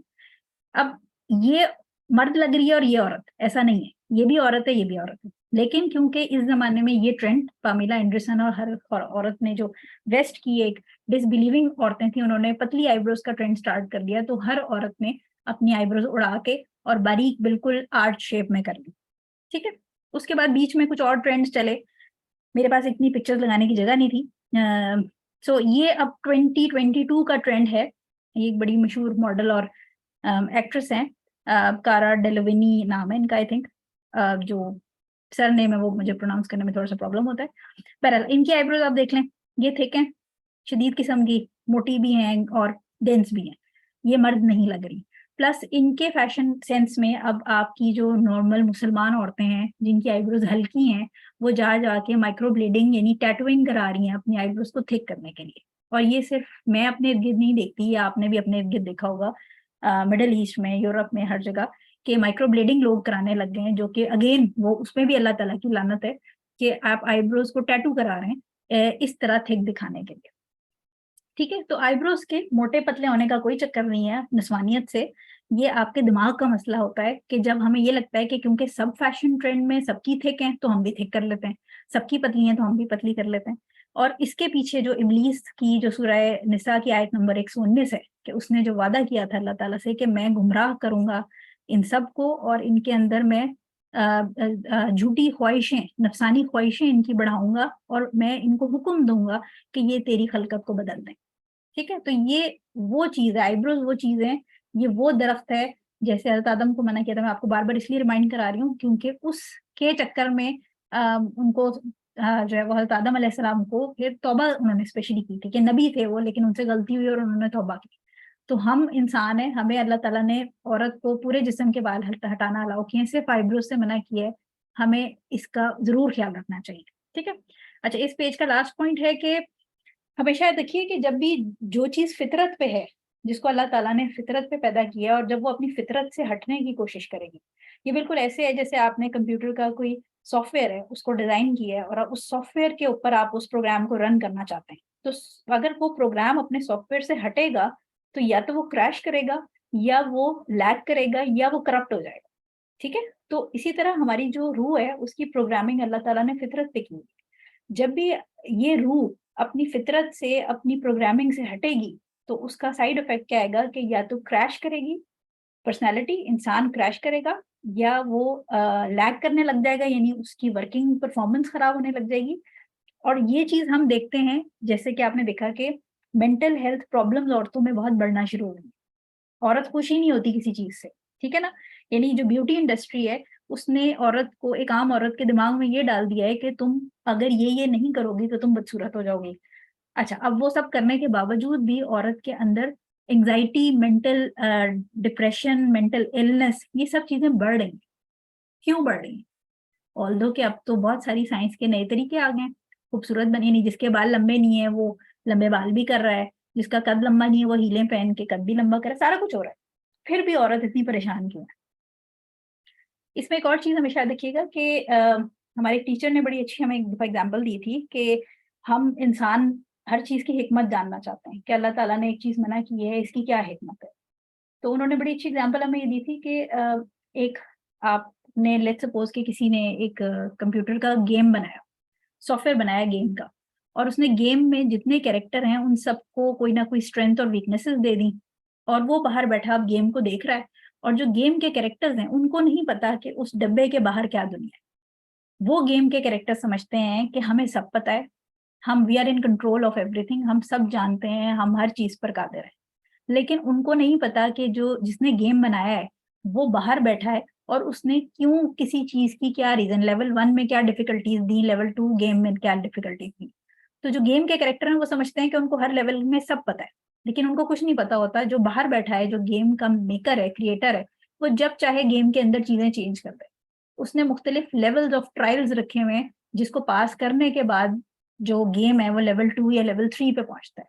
ठीक है, तो सिमिलरली हम इंसान उस गेम के वो कैरेक्टर्स हैं कि हमारे लिए हमारे क्रिएटर ने हमारे लिए ट्रायल्स रखे हैं। जब वो हम ट्रायल्स क्रॉस करते हैं तो हम लेवल 2, लेवल 3, लेवल 4 पे जाते हैं, और गेम जब फिनिश होगा तो हम विनर होंगे। लेकिन अगर हम ये समझेंगे कि हमें हर चीज की हिकमत पता है, और हम हर क्रिएटर के हर कमांड पे, जब वो कमांड देगा कि ऐसे करना है, ऐसे नहीं करना, उस पर क्वेश्चन करेंगे, तो हम बिल्कुल वो बेवकूफ कैरेक्टर्स होंगे जो उस गेम में ये समझते हैं कि हमें सब पता है। ठीक है, तो ये एग्जाम्पल जो है इससे आपको अपना और अपने रब का राब्ता समझना बहुत जरूरी है। एक और सवाल जो मेरे माइंड में और यकीनन आप सबके माइंड में भी आता होगा कि अब हम टाइम के साथ साथ ज्यादा सिविलाइज्ड होते जा रहे हैं, हमें हमारे राइट्स बहुत अच्छी तरह पता है। जो डिसबिलीवर्स हैं वो हमारी जो पूरी दुनिया का सुकून है और स्टेबिलिटी और बैलेंस है उसको भी मेंटेन करने में लगे हुए हैं। लेकिन उसके बावजूद जो है वो भूख, जुर्म, मेंटल डिप्रेशन, सुसाइडल रेट, सेहत नीचे को जा रही है, नई नई बीमारियां आ रही हैं, हमारी एनवायरनमेंट भी डैमेज होती जा रही है, हमारी जो अखलाकी और रिवायती वैल्यूज थी वो खत्म हो रही हैं। तो दुनिया जो है वो बुराई की तरफ ही जाती जा रही है। हालांकि चीजें अपरेंटली, हम तो बहुत इनोवेटिव होते जा रहे हैं, हम बहुत तरक्की कर रहे हैं, तो क्यों इसका, ये ऐसा क्यों हो रहा है, डाउनफॉल क्यों जा रहा है? उसका एक सिंपल सा जवाब ये है, क्योंकि हम man made rules, man made pressure, man made trends, यानी इंसानी बनाए हुए प्रेशर्स, इंसानी बनाए हुए फैशन ट्रेंड्स, इंसानी बनाई हुई चीजों को फॉलो कर रहे हैं। और हमने अल्लाह ताला के जो अहकामात हैं, अल्लाह ताला के जो रूल्स हैं, उनको कहीं दूर, बस कुरान हमने लपेट के जो है ना वो अलमारियों में रख दिया है, और हदीस को तो हम, बहुत सारे लोग जो है वो मानते ही नहीं है कि जी ये चीज कुरान में नहीं है तो हमने नहीं मानी। तो डाउनफॉल जो है ना वो जनरली ब्यूटी का इससे बहुत ताल्लुक है, क्योंकि ब्यूटी जो है वो औरतों को बहुत ज्यादा डिप्रेशन में लेके जा रही है इस वक्त। जो लोग ये कहते हैं कि जी सुन्नत कुरान में तो ये चीज नहीं है, और सुन्नत में है तो जी कुरान में अगर होगी तो हम उसको फॉलो करेंगे, उनके लिए 3 आयतें हैं, इसके अलावा भी बहुत सारी हैं, लेकिन सूरह अहज़ाब की आयत नंबर 36 में अल्लाह ताला कहता है कि किसी भी मोमिन मर्द और औरत पर ये जायज नहीं कि किसी बात जिसका फैसला अल्लाह और उसके रसूल ने कर दिया हो उसके बारे में वो अपनी कोई राय रखें, और जो भी अल्लाह और उसके रसूल को डिसोबे करता है, यानी उसकी नाफरमानी करता है, वो सरीहन खुली गुमराही में चला गया है। ठीक है। इसी तरह सूरह हशर की आयत नंबर 7 है कि जो भी तुम्हें रसूल अल्लाह सल्लल्लाहु अलैहि वसल्लम दें, यानी जो हुक्म दें वो ले लो, और जिससे मना करें उससे रुक जाओ। ठीक है। इसी तरह सूरह नहल की आयत नंबर 44 है, उसमें अल्लाह ताला फरमाते हैं कि बेशक हमने ओ Muhammad, peace be upon him, सल्लल्लाहु अलैहि वसल्लम, आपके ऊपर जिक्र उतारा, जो कि ब्रैकेट में है कि जो बेसिकली नसीहत है इंसानियत के लिए। बेशक हमने आपके ऊपर ये जिक्र उतारा ताकि आप लोगों को क्लियरली एक्सप्लेन कर दें कि उन पर क्या भेजा गया है। ठीक है। सो ये, इससे हमें पता चलता है कि जो हमने पीछे हदीस पढ़ी है वो बेसिकली बेशक कुरान में मौजूद नहीं, लेकिन क्योंकि जो कुरान है उसकी तशरीह आपको सारी मिलेगी हदीस के अंदर। तो अगर नबी ने कह दिया कि लानत हो गई, तो आप समझें कि जो भी शख्स लानत वाला काम कर रहा है वो अल्लाह ताला की मर्सी में से निकल गया। अच्छा जी, अब क्योंकि हम हर क्लास में इस्लाम की जो ब्राइट साइड है, मतलब bright side in a sense के जो लीनियंसी अल्लाह ताला जो हमारे लिए आसानियां करता है वो हम जरूर पढ़ते हैं। तो लीनियंसी क्या है इस मामले में, आईब्रोज के मामले में? सबसे पहली लीनियंसी ये है कि आईब्रोज के बाल, ये देखें ये तस्वीर में, बीच में से हटाना जायज है। ठीक है। ये क्लियर करना जायज है दोनों आईब्रोज के बीच में से। अगर आपको पीछे एनाटमी जो मैंने पढ़ाई थी, वो जो स्कल वाली डायग्राम थी, तो ये जो एरिया था है बेसिकली, सॉरी ये वाला, ये आईब्रो का हिस्सा नहीं है, आईब्रो बोन नहीं है, ये ग्लेबेला कहलाता है। तो इसलिए क्योंकि ये आईब्रो बोन का हिस्सा नहीं है, इसलिए इसको यूनिब्रो जो है, जो सिंगल ब्रो है, उसको बीच में से सेपरेट करना जायज है। ठीक है, तो ये आप कर सकते हैं, ये आसानी है।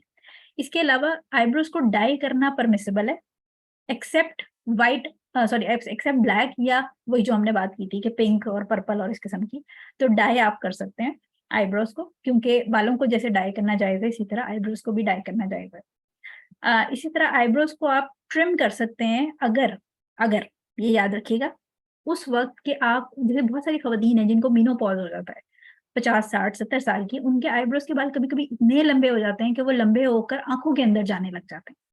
उस केस में कि वो आपकी विजन ब्लॉक कर रहे हैं, या वो इतने बड़े हो गए हैं कि वो आंख के अंदर जाके आंख को तंग कर रहे हैं, चुभ रहे हैं, ऐसी केस में उनको ट्रिम करना, यानी उनको आप काट के छोटा कर सकते हैं, वो जायज है। इसी तरह ये एक तस्वीर अगर आप देखें, थोड़ी हॉरिबल सी तस्वीर है, लेकिन ये जानना इसलिए जरूरी है, इसको कहते हैं, ये नाम आप पढ़ लें, वेयरवुल्फ सिंड्रोम, वेयरवुल्फ सिंड्रोम कहते हैं इसको। ये बेसिकली होता ये है कि जो पुराने हमारे जंगलों में जब इंसान रहता था, उस वक्त एक बालों का जीन आपके जेनेटिक लेवल पे होता था, जो कि क्योंकि ऑब्वियसली कपड़े शपड़े उस तरह नहीं होते, तो सर्दी से बचने के लिए जिस्म पर और चेहरे पर बाल बहुत ज्यादा होते थे।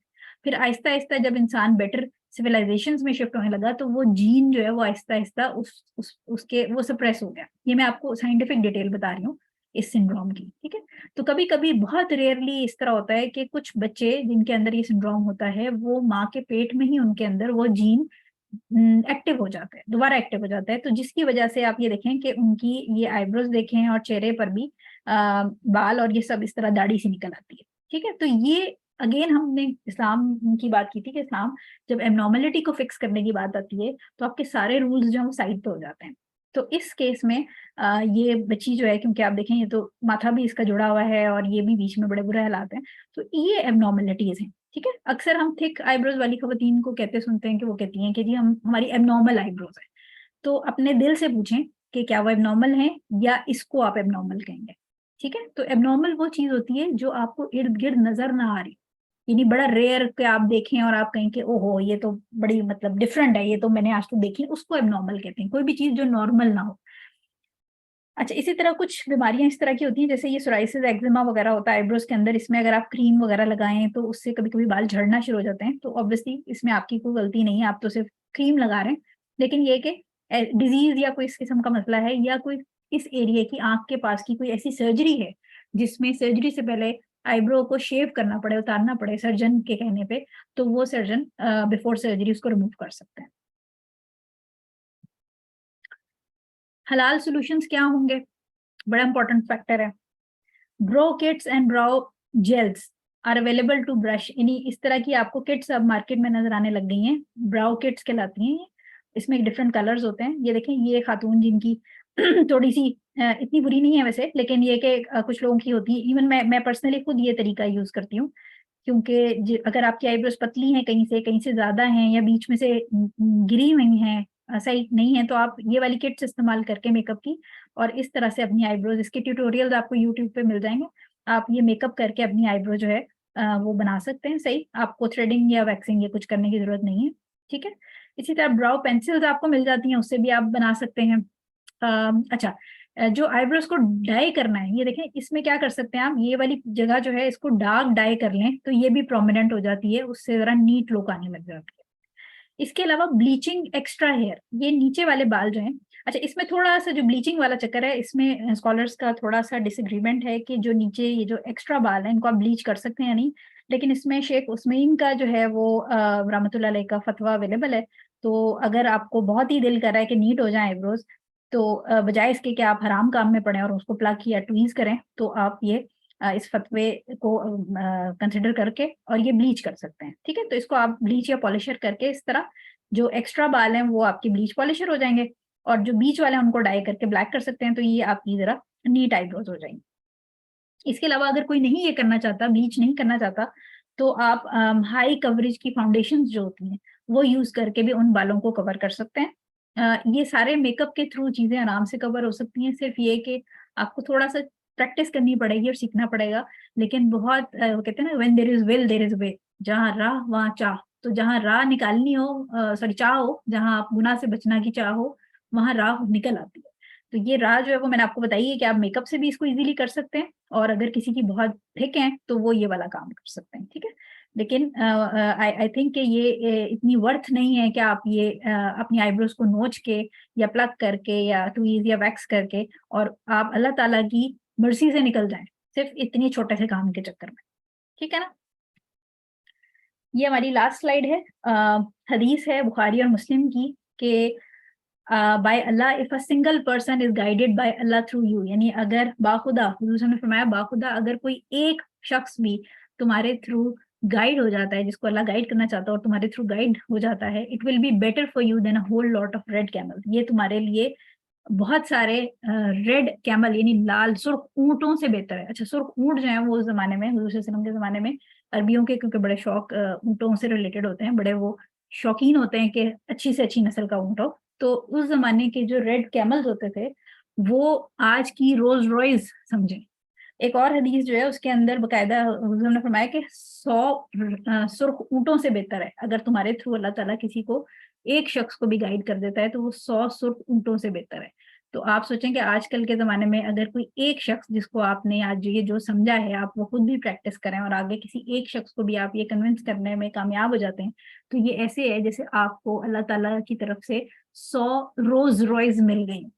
And you can very well imagine, आप इमेजिन कर सकते हैं कि ये क्या इसकी वर्थ होगी। ठीक है, अच्छा अब हम आ जाते हैं क्वेश्चन आंसर सेगमेंट में। आई होप कि आप लोगों को ये प्रेजेंटेशन समझ आई होगी।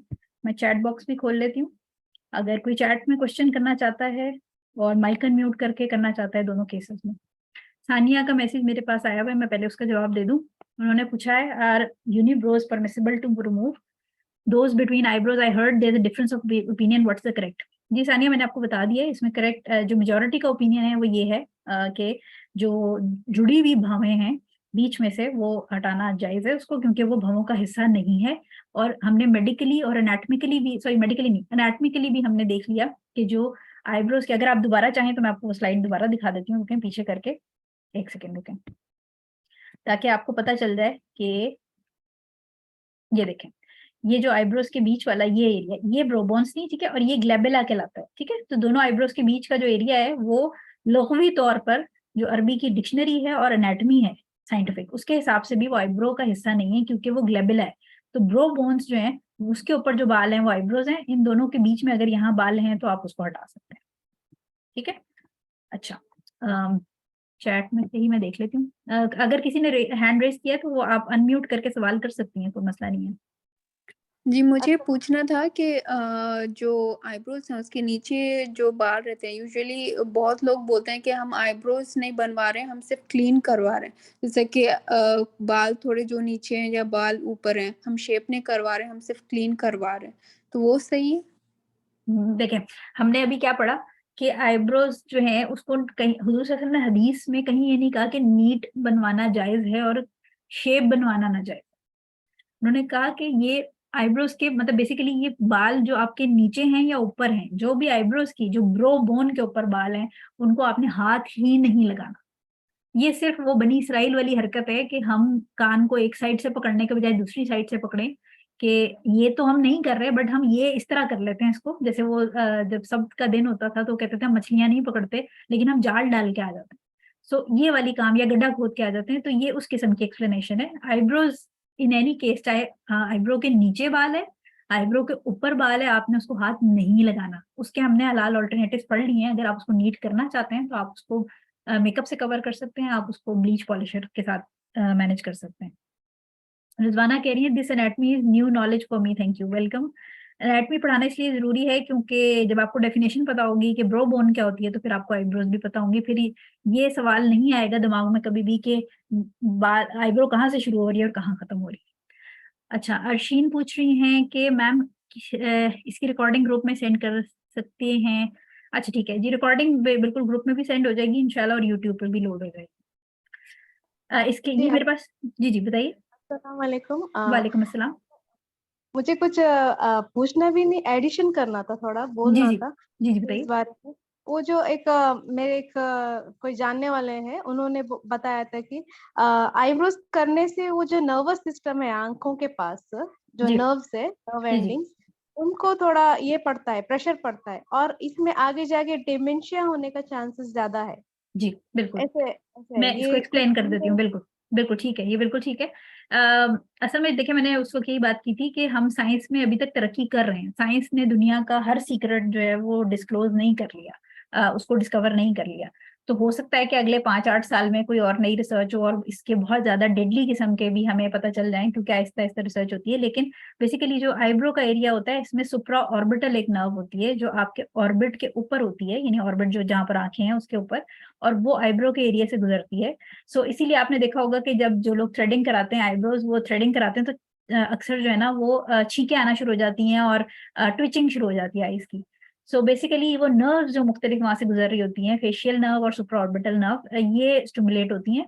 और इसके अलावा एक तो ये कि ऑब्वियसली आप नर्व को बार बार ट्रिगर कर रहे हैं, आप उस जगह को थ्रेड कर रहे हैं, प्लग कर रहे हैं, वैक्स कर रहे हैं, तो लेटर ऑन ऑब्वियसली कहीं पर भी नर्व की इंजरी हो सकती है, ठीक है। या डिमेंशिया भी, अगेन इसके ऊपर भी बहुत सारी अभी छोटी छोटी छोटी मुस्लिम लेवल पे जो है वो रिसर्चेस चल रही होती हैं, लेकिन आपको पता है कि बहुत सारी दफा ऐसा होता है कि मुस्लिम्स की चीजें उस तरह ऊपर आने नहीं दी जाती रिसर्च के रिजल्ट्स।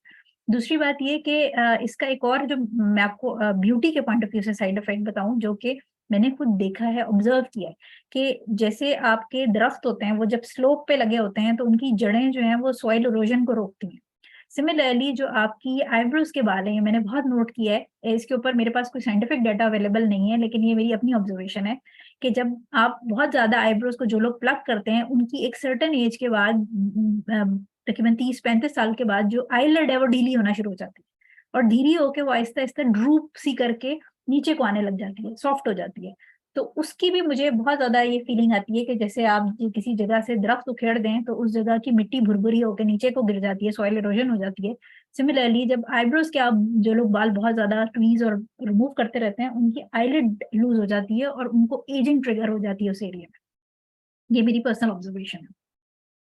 अच्छा, तो ये बिल्कुल आपने सही बताया, आपने सॉरी नाम आपने नहीं बताया, लेकिन ये कि इसके ऊपर बहुत सारी छोटी-छोटी रिसर्चेस चल रही हैं, लेकिन अगेन वही बात है कि साइंस हमें क्यों ये बात समझाए तो हमें समझ आए। जब हमें अल्लाह ताला ने एक बात मना कर दी, इसका मतलब है कि कहीं हिकमत है। वो क्रिएटर है, हम क्रिएशन है। लेकिन बिल्कुल ठीक है, सुप्रा ऑर्बिटल नर्व होती है उस एरिया में। कोई और क्वेश्चन? जी मुझे पूछना था, nails at any cost shape नहीं देनी है? सॉरी जैसा कि दोबारा कुछ लोग बताइए थोड़ा-सा बड़ा रखते हैं, थोड़ी-सी जैसे कि किस चीज़ को पूछ रहे हैं, मुझे वो समझ नहीं आई। Nails nails. अच्छा, नेल्स का देखें 40 डेज़ पे क्लिपिंग, वैसे तो हम इस टॉपिक को इंशाल्लाह जब हम नेल्स करेंगे तो हम प्रॉपर्ली कवर करेंगे, लेकिन नेल्स को क्लिप करने का मतलब ये नहीं है कि आपने ट्रिम करना है। क्लिप का मतलब है आपने उसको काटना है, ठीक है? तो काटने में शेप बचेगी किधर? आप बेड के साथ-साथ काटेंगे तो गोल ही कटेंगे नाखून। ओके, सो बिल्कुल मतलब बिना शेप के कट करनी है, जैसे कि जैसे जहाँ जो से बढ़ रहे नॉर्मली हैं जैसे वहीं से छोटे बच्चों के आप काटते हैं बाल, सॉरी ओके, नाखून, छोटे बच्चों की जो शेप नहीं बनाते ना, देखिए क्लिप करने का मतलब ये है कि आपने नेल बेड के साथ-साथ काटना है। तो ओके, उसमें राउंड ही बनेगी ऑब्वियसली। ओके। ठीक है। अच्छा, लुब्ना कह रही हैं Muslims have been told not to treat yourself with fire, so those women who get laser done to them for hair on upper lip is permitted और not, because they say laser has burning sensation. Laser जो है वो आग नहीं है, laser is basically light beam है। ठीक है, इसके ऊपर भी हम बात करेंगे इंशाल्लाह, ये जब हम लेजर्स पे आएंगे तो इसको फिर मैं आपको डिटेल में बताऊंगी। और अपर लिप और वो देखिए लेजर के ऊपर जो रूलिंग लगती है फिक की, बेसिकली जो स्कॉलर्स ने उसके ऊपर दिए हैं, वो ये है कि अगर तो कोई भी प्रोसीजर, इस पे वो वाली रूलिंग आएगी कि कोई भी प्रोसीजर जिसका हार्म हो, अगर नुकसान हो, साइड इफेक्ट हो, तो वो उसके बेनिफिट से ज्यादा हो। तो अगर आप कोई ऐसी, क्योंकि लेजर में भी बहुत सारी टाइप्स हैं, तो कोई ऐसा लेजर इस्तेमाल कर रहे हैं जो कि स्किन को इतना जला देगा कि वो जिंदगी भर ठीक ही ना हो, ऑल्दो कि अब तो खैर बहुत टेक्नोलॉजी है, इतनी इस किस्म के लेजर्स नहीं है, लेकिन basically harm bigger than the benefit, उस वजह से जो है वो आग को कहा जाता था। तो लेजर अगर आपको बर्न कर रहा है इन अ सेंस कि वो नुकसान दे रहा है फायदे से ज्यादा, तो वो प्रोहिबिटेड होगा। या जैसे हम आगे फर्दर रूलिंग पढ़ेंगे तो उसमें आपको समझ आएगी कि कौन कौन से एरिया पे लेजर करना जायज नहीं है, क्यों जायज नहीं है वो भी हम पढ़ेंगे इंशाल्लाह। बट अगेन ये एक पूरा टॉपिक है, जिस तरह मैंने आज का टॉपिक आपको डिटेल से रूलिंग्स और लीनियंसी और हलाल ऑल्टरनेटिव के हिसाब से समझाया है, तो ये लेजर जो हेयर रिमूवल है इसका भी एक पूरा टॉपिक है जो मैं आपको पूरी डिटेल में समझाऊंगी, तो आपको कॉन्सेप्ट क्लियर हो जाएगा इंशाल्लाह। अच्छा, रिजवाना कह रही how can we clear upper lips, please give some easy remedies. Threading कर लें अपर लिप्स की, वैक्सिंग कर लें। अच्छा, थ्रेडिंग में एक बड़ा मसला होता है कि थ्रेडिंग में अगर आपका थ्रेड जो है, कुछ लोगों को उससे एलर्जी होती है, तो उनकी अपर लिप थ्रेडिंग कर करके ग्रीनिश ब्लू सी हो जाती है, ग्रे सी हो जाती है, लाइक वो कलर्ड सी हो जाती है, जिसमें वो फिर जब बेस लगाते हैं तो वो एरिया अजीब सा लगता है। तो इन दैट केस आपको थ्रेड से, इसका मतलब है कि कॉन्टैक्ट डर्मेटाइटिस डेवलप हो रहा है, जिसकी वजह से वो एरिया जरा कलर चेंज कर रहा है, तो वैक्सिंग पे शिफ्ट हो जाएं। ब्लीच कर सकते हैं, पॉलिशर कर लें आप, लेजर करवा लें, ये सारी ऑप्शन अवेलेबल हैं, कुछ भी यूज कर सकते हैं आप। Are we allowed to wear artificial nails? Sara Sara nails का जब हम इंशाल्लाह क्लास करेंगे तो फिर इसके बारे में भी बात करेंगे। वो पूरी क्लास हम करेंगे ही नेल्स के ऊपर, तो उसमें हम एक्रेलिक जेल नेल्स और इस तरह की सारी चीजें डिस्कस करेंगे। मदिया आपने हैंड रेस किया, जी बताइए। अच्छा, जैसे अभी आपने ऑल्टरनेटिव्स बताया, माशाल्लाह आज का सेशन बहुत बहुत हेल्पफुल रहा, और अल्हम्दुलिल्लाह।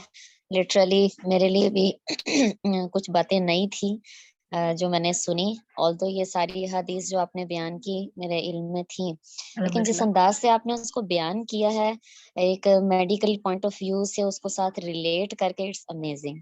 अल्हम्दुलिल्लाह। तो मुझे बहुत अच्छा लगा। अच्छा, इसमें जो आपने हलाल ऑल्टरनेटिव्स बताए हैं, अभी हम्म। जैसे एक सिस्टर ने पूछा था पलिप्स के बारे में, और आप उनको अभी जैसे आपने बताया वैक्सिंग का या थ्रेडिंग का, ऐसा आप क्या कहती हैं? आप जिस फील्ड से ताल्लुक रखती हैं और माशाल्लाह आपका उसमें तजुर्बा भी है, और कुरान और सुन्नत और शरीयत को आप बहुत अच्छा समझती हैं, कौन सी चीज इसमें ज्यादा बेहतर है? यानी आप, हम देखें ये जो पार्लर्स हैं या ब्यूटी इंडस्ट्री है, और इसमें तो खैर बहुत सारे लोगों को, ऑफ कोर्स आप भी जानती हैं कि धोखे से कस्टमर्स बनाए जाते हैं और सारा बिल्कुल। किया जाता है, फेक है सारा। बिल्कुल। तो waxing is better option, threading is better option, bleaching, polishing, what's your opinion? Face के लिए आप पूछ रही हैं? जी, फेस, बॉडी, या आप जहाँ भी जैसे खवातीन अक्सर करती हैं वैक्स अच्छा, है, ब्लीच है या जो भी? ठीक है। इसमें इम्पोर्टेंट चीज ये मदिया के हर बंदे को हर प्रोसीजर सूट नहीं करता। कुछ लोगों को जी। वैक्सिंग से दाने निकल आते हैं, तो उनको वो वैक्सिंग नहीं कराते। इसी तरह कुछ लोग थ्रेडिंग से, उनको जैसे मैंने बताया कि अपर लिप थोड़ा ग्रीनिश ब्लू सा हो जाता है, या अगर वो चीक्स पे भी करते हैं तो उनको दर्द होती है बहुत ज्यादा। तो इसमें तो ये ट्रायल एंड एरर बेसिस होता है। इसमें किसी भी प्रोसीजर को ये नहीं कहा जा सकता कि वैक्सिंग बेहतर है या थ्रेडिंग बेहतर है या ब्लीच बेहतर है। हर एक के अपने अच्छा। थोड़े थोड़े साइड इफेक्ट हैं। जैसे वैक्सिंग का साइड इफेक्ट ये है कि जल सकता है, हॉट वैक्स ज्यादा लगा दी, या अगर आप बिल्कुल। कोल्ड वैक्स भी कर रहे हैं तो कुछ बच्चियों को दाने निकल आते हैं। इसी तरह थ्रेडिंग में थ्रेड, क्योंकि अक्सर इस तरह होता है कि वो पार्लर भी जाएं, आप घर पे अगर खुद भी कर रहे हैं तो दराज में पड़ा होता है, दराज से निकाला और थ्रेडिंग करनी शुरू कर दी तो उसके ऊपर बैक्टीरिया बहुत सारा लगा होता है, उससे भी कुछ एग्जैक्टली। लोगों को दाने निकल आते हैं। इसी तरह फिर अगर आप ब्लीच या पॉलिशर कर रहे हैं तो ब्लीच पॉलिशर जो है वो आपकी स्किन का नेचुरल मॉइस्चर जो होता है, जिसको लिपिड बैरियर कहते हैं, क्योंकि जी जी। अमोनिया बेस्ड ब्लीच होती है, ये काट देता है आपका लिपिड बैरियर। तो उससे क्या होता है बिल्कुल। कि आपकी स्किन की सेंसिटिविटी बढ़ना शुरू हो जाती है, और स्पेशली जो है ना स्किन थोड़ा सा डैमेज की तरफ जाती है slowly over the period of years. ये नहीं कि एक दफा, लेकिन बहुत सारे लोग ऐसे हैं जिनको ब्लीच से एलर्जी होती है।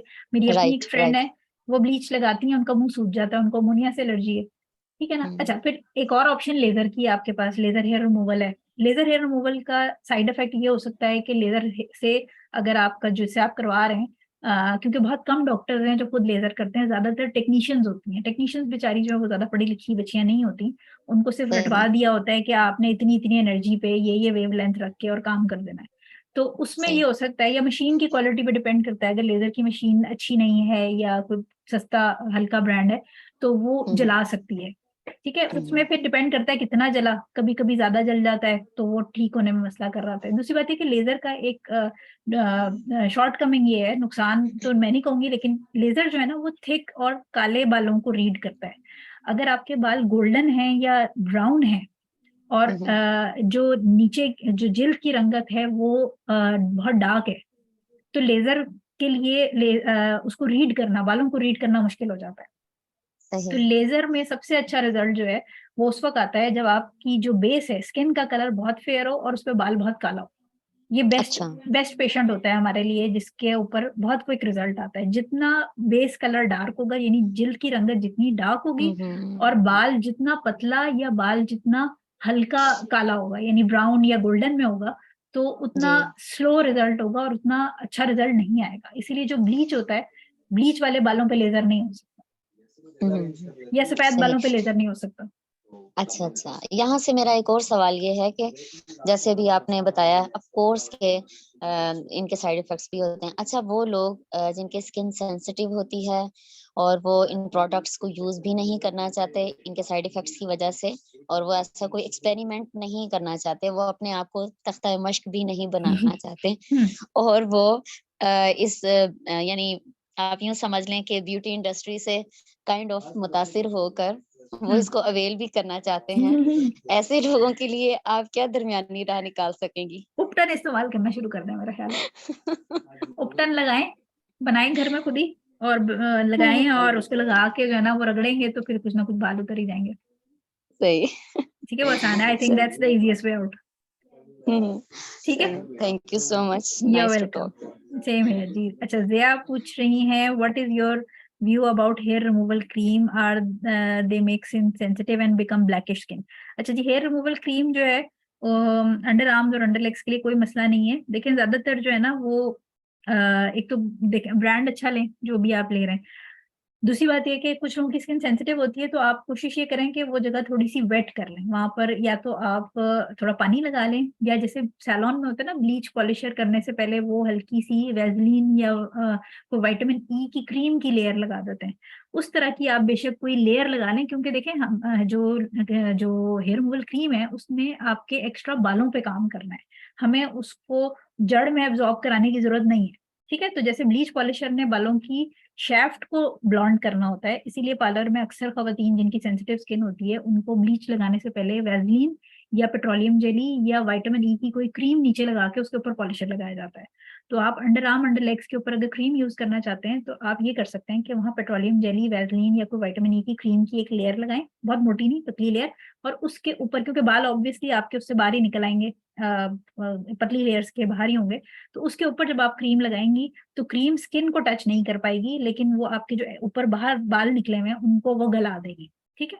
या दूसरी एक और चक्कर ये होता है कि बहुत सारे लोग कंप्लेन करते हैं कि क्रीम से हमारे अंडर आर्म्स काले हो भी सकते हैं, क्योंकि ऑब्वियसली बहुत सारे लोगों को परफ्यूम लगाने से वो जगह, अगर गर्दन पे परफ्यूम लगाते हैं तो कॉन्टैक्ट डर्मेटाइटिस एक चीज होती है जिसमें केमिकल की वजह से कालापन बन जाता है।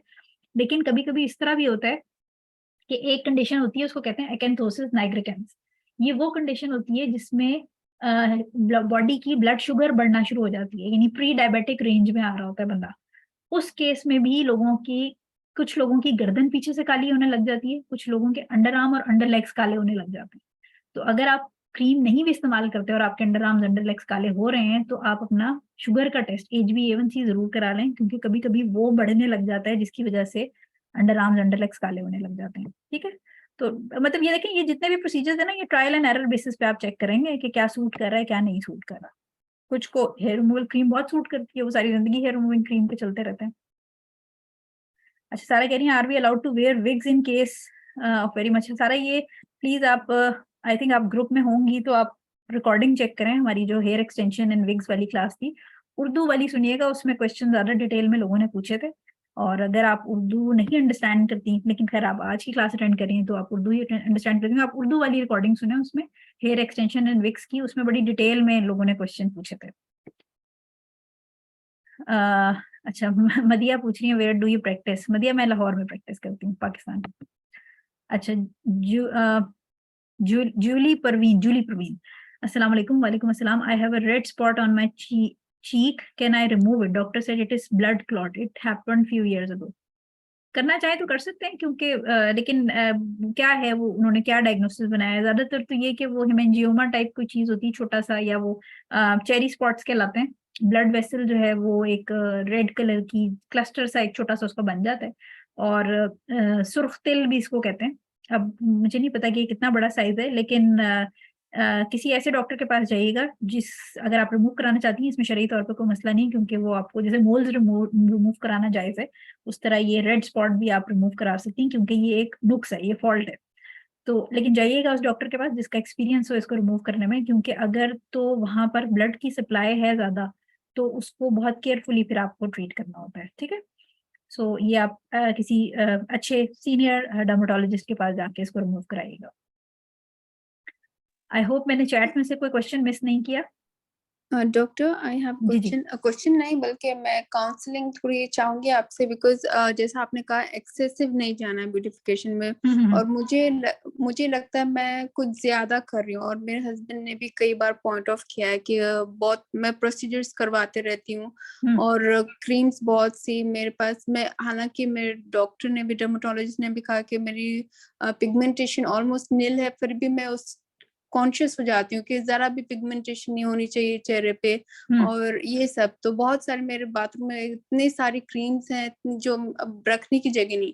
तो अब आप ऐसे मुझे से को क्या कहेंगे, हाउ विल यू काउंसिल मी कि मैं ब्यूटी की, हालांकि मैं अच्छा भी दिखूं और मैं एक्सेस में ना जाऊं। बड़ी बहन की तरह काउंसिल करूं आपको मैं? जी बिल्कुल। क्या, कौन बात करिए, नाम बता दीजिएगा। तारा। अच्छा, तारा, देखें इंपॉर्टेंट चीज, कुछ चीजें होती हैं, देखें अगर मैं सेक्रेटरी की डॉक्टर होती तो मैं यकीनन कहती कि आपको साइकेट्रिक प्रॉब्लम है, लेकिन क्योंकि मैं सेक्रेटरी की डॉक्टर नहीं हूँ, तो मैं आपको जो आप बात कर रही हैं ये बड़ी कॉमन सी प्रॉब्लम है। और मैं आपको ये भी बता सकती हूँ कि क्योंकि मैं इस फील्ड में को 15-16 साल से हूँ, तो ये टाइम हर ऑलमोस्ट हर औरत पे, जो आजकल थोड़ा सा भी जिसको सेंस है ना चीजों की, वो ये हर एक पे आता है। मेरे ऊपर भी आया था। हम सब एक फेज से गुजरते हैं जब आपको लगता है कि मैं, वही बात जो हमने की थी कि ब्यूटी इंडस्ट्री आपको ये दे मेक यू रियलाइज कि you are not good enough, आप इतने अच्छे नहीं हैं। तो अगर इसका मैं आपको इस्लामिक पर्सपेक्टिव बताऊं ना, होता ये है कि जो शैतान है वो हमेशा, हमें अभी 40-50 साल या 25 साल हुए ना पैदा हुए हुए। शैतान जो है वो हजरत आदम अलैहिस्सलाम से भी पहले का है, तो उसको बहुत अच्छी तरह पता है कि किसी इंसान की स्ट्रेंथ क्या है और वीकनेस क्या है। वो क्या करता है, वो आपके दिल में वसवसे डालता है। जहां पर आपकी वीकनेस होगी ना, उधर वो वसवसा डालेगा। जैसे कोई बहुत अगर 5 वक्त का नमाजी है ना, तो उसको वो ये वसवसा नहीं डालेगा कि जो है ना वो मतलब वो उसको ये वर्गलाएगा नहीं कि तुम जाके शराब पी लो या गुनाह कर लो। वो उसको क्या वसवसे में डालेगा कि तुम्हारा वज़ू सही नहीं हुआ, या तुम पाक नहीं हो, या तुमने नमाज़ जो है ना ये नफ़िल सही नहीं हुए, ये सजदे 2 किए थे या 3 किए थे। मैं आपको वसवसे की एग्ज़ाम्पल दे रही हूँ। तो ये शैतान जो है ना आपके हमारे खून में हमारे साथ देता है। उसको बहुत अच्छी तरह पता है कि आपकी जो कहते हैं ना टाँग टूटती है जहाँ पर आके, ये किधर आके टूट रही है। सो एक तो ये कि सबसे इम्पोर्टेंट चीज़ है कि अपने आप को इन चीज़ों से, अगर आपके इर्द-गिर्द कोई आपकी फ्रेंड्स इस तरह की हैं जो इस चीज़ पे बहुत फ़ोकस करती हैं, तो थोड़ा-सा उनसे बैक फुट पे आएँ। क्योंकि आपकी कंपनी बहुत मैटर करती है। अगर आपके इर्द-गिर्द हर शख्स खूबसूरती और इस बारे में बात कर रहा है, जैसे कुछ ख़वातीन की कंपनी ऐसी होती है जो सिर्फ़ ज्वेलरी की बात करती हैं कि अच्छा तुमने ये डायमंड रिंग कितने की ली, मुझे तो इतने का सोना मिला। तो ये आपकी कंपनी अगर इस तरह की है जो आपको बार-बार इस चीज़ पे फ्रेंड्स प्रोसीजर करा के आ रही हैं और वो फिर आके कह रही हैं या आपको पॉइंट आउट कर रही हैं कि तुम अब काली लग रही हो, तुम अब गोरी लग रही हो। ऐसे फ्रेंड सर्कल से थोड़ा-सा बैकफुट पे आएँ। दूसरी चीज़ ये है कि अपने आप को बिज़ी करें। जो खाली दिमाग होता है ना वो शैतान का घर होता है। बिज़ी इन अ सेंस कि प्रोडक्टिव चीज़ों में। अगर आप के बच्चे हैं तो आप थोड़ा-सा अपने डेलिबरेटली कोई ऐसी चीज़ जो आपको करने में मज़ा आता हो, जैसे अगर आपको गार्डनिंग मज़ा आता है या आपको कोई और कोई भी जो भी आपको पढ़ने में मज़ा आता है रीडिंग में, तो ध्यान हटाने की ज़रूरत है। ठीक है? एक तो अपनी कंपनी में देखें, अगर ऐसे लोग हैं जो आपको दे make you feel bad about you, वो आपको पिन पॉइंट करते हैं कि तुम्हारी ये चीज़ ना ये अब तुम काली हो रही हो, अब तुम्हारे बाल थोड़े डैमेज हो रहे हैं, ये करा लो, ये करा लो। उनसे थोड़े बैकफुट पे आएँ। दूसरा ये कि अपने आप को बिज़ी करें। तीसरा ये कि जब भी इस किस्म की आपके अपने अंदर बेचैनी और इज़्तिराबियत की कैफ़ियत आ रही हो, तो उसमें आप इस्तिग़फ़ार बहुत ज़्यादा करें। चलते-फिरते, उठते-बैठते आप अल्लाह ताला से मदद माँगे, अल्लाह ताला से देखिए हम में से कोई भी फ़रिश्ता नहीं है। हम सारे गुनाहगार लोग हैं। कोई ज़्यादा है, कोई कम है, लेकिन हम सब गुनाह करते हैं। तो हमें इवन नबी सल्लल्लाहु अलैहि वसल्लम अगर दिन में 70 दफ़ा इस्तिग़फ़ार करते थे, तो हम सब जो हैं वो गुनाहगार हैं बेसिकली, वो तो नबी थे माशाअल्लाह। तो इसलिए इस्तिग़फ़ार करें और जो आपकी मौज़ूतैन है, जो दोनों कुल औज़ु बिरब्बिल फ़लक और कुल औज़ु बिरब्बिन नास, उसका तर्जुमा अगर पढ़ें, तो उसमें स्पेशली हुज़ूर सल्लल्लाहु अलैहि वसल्लम को ये कही गई कि ये दोनों आपने पढ़नी है। उसके तर्जुमे में इंसान जब ये पढ़ता है तो अल्लाह ताला से वसवासिल खन्नास, यानी जो शैतान लोगों के दिलों में वसवसे डालता है, डाउट्स डालता है अबाउट जो ऑथेंटिक चीज़ें उनके बारे में डाउट डालता है। यानी आपको सब कह रहे हैं कि आप अच्छी दिखती हैं, लेकिन वो आपके दिल में वसवसा डाल रहा है कि नहीं मुझे मैं सही नहीं दिखती, ठीक है? तो इसमें कहीं न कहीं नाशुक्री का एलिमेंट भी आ रहा है कि आपको जो अल्लाह ताला ने बनाया आप उससे खुश नहीं हैं, आपके अंदर नाशुक्री वाला एलिमेंट आ रहा है। तो ये सारी चीज़ें शैतान आपके अंदर डाल रहा है और वो प्ले कर रहा है आपके साथ बेसिकली। तो आप उसको मौका ना दें प्ले करने का। एक तो ये कि आपके इर्द-गिर्द इंसानों में जो शयातीन हैं, उनसे बैक फुट पे आएँ, ठीक है? अपने अंदर के शैतान के लिए अपने आप को ज़्यादा से ज़्यादा बिज़ी रखें। कोशिश करें कि इस्तिग़फ़ार जितना चलते-फिरते, उठते-बैठते पढ़ सकती हैं। नमाज़ पढ़ें, पाँचों वक़्त की नमाज़ में अल्लाह ताला से दुआ माँगे। अल्लाह ताला से कहें कि अल्लाह ताला मेरा इवन हस्बैंड जो है वो मुझे कह रहा है कि तुम टू मच होती जा रही है। क्योंकि जब आपकी एनर्जी इसमें खर्च हो जाएगी ना सारी, फिर आप अपने औलाद और अपने शौहर के लिए एनर्जी आपकी कुछ बचेगी नहीं। आप सारा टाइम पैसा, टाइम, एनर्जी सब इसी में लगाती रहेंगी और आपकी मेंटल सैटिस्फैक्शन नहीं होगी, तो एंड में आप एंग्ज़ायटी और डिप्रेशन का शिकार हो जाएँगी, ठीक है? तो सफ़र कौन करेगा? आपके बच्चे, आपका शौहर।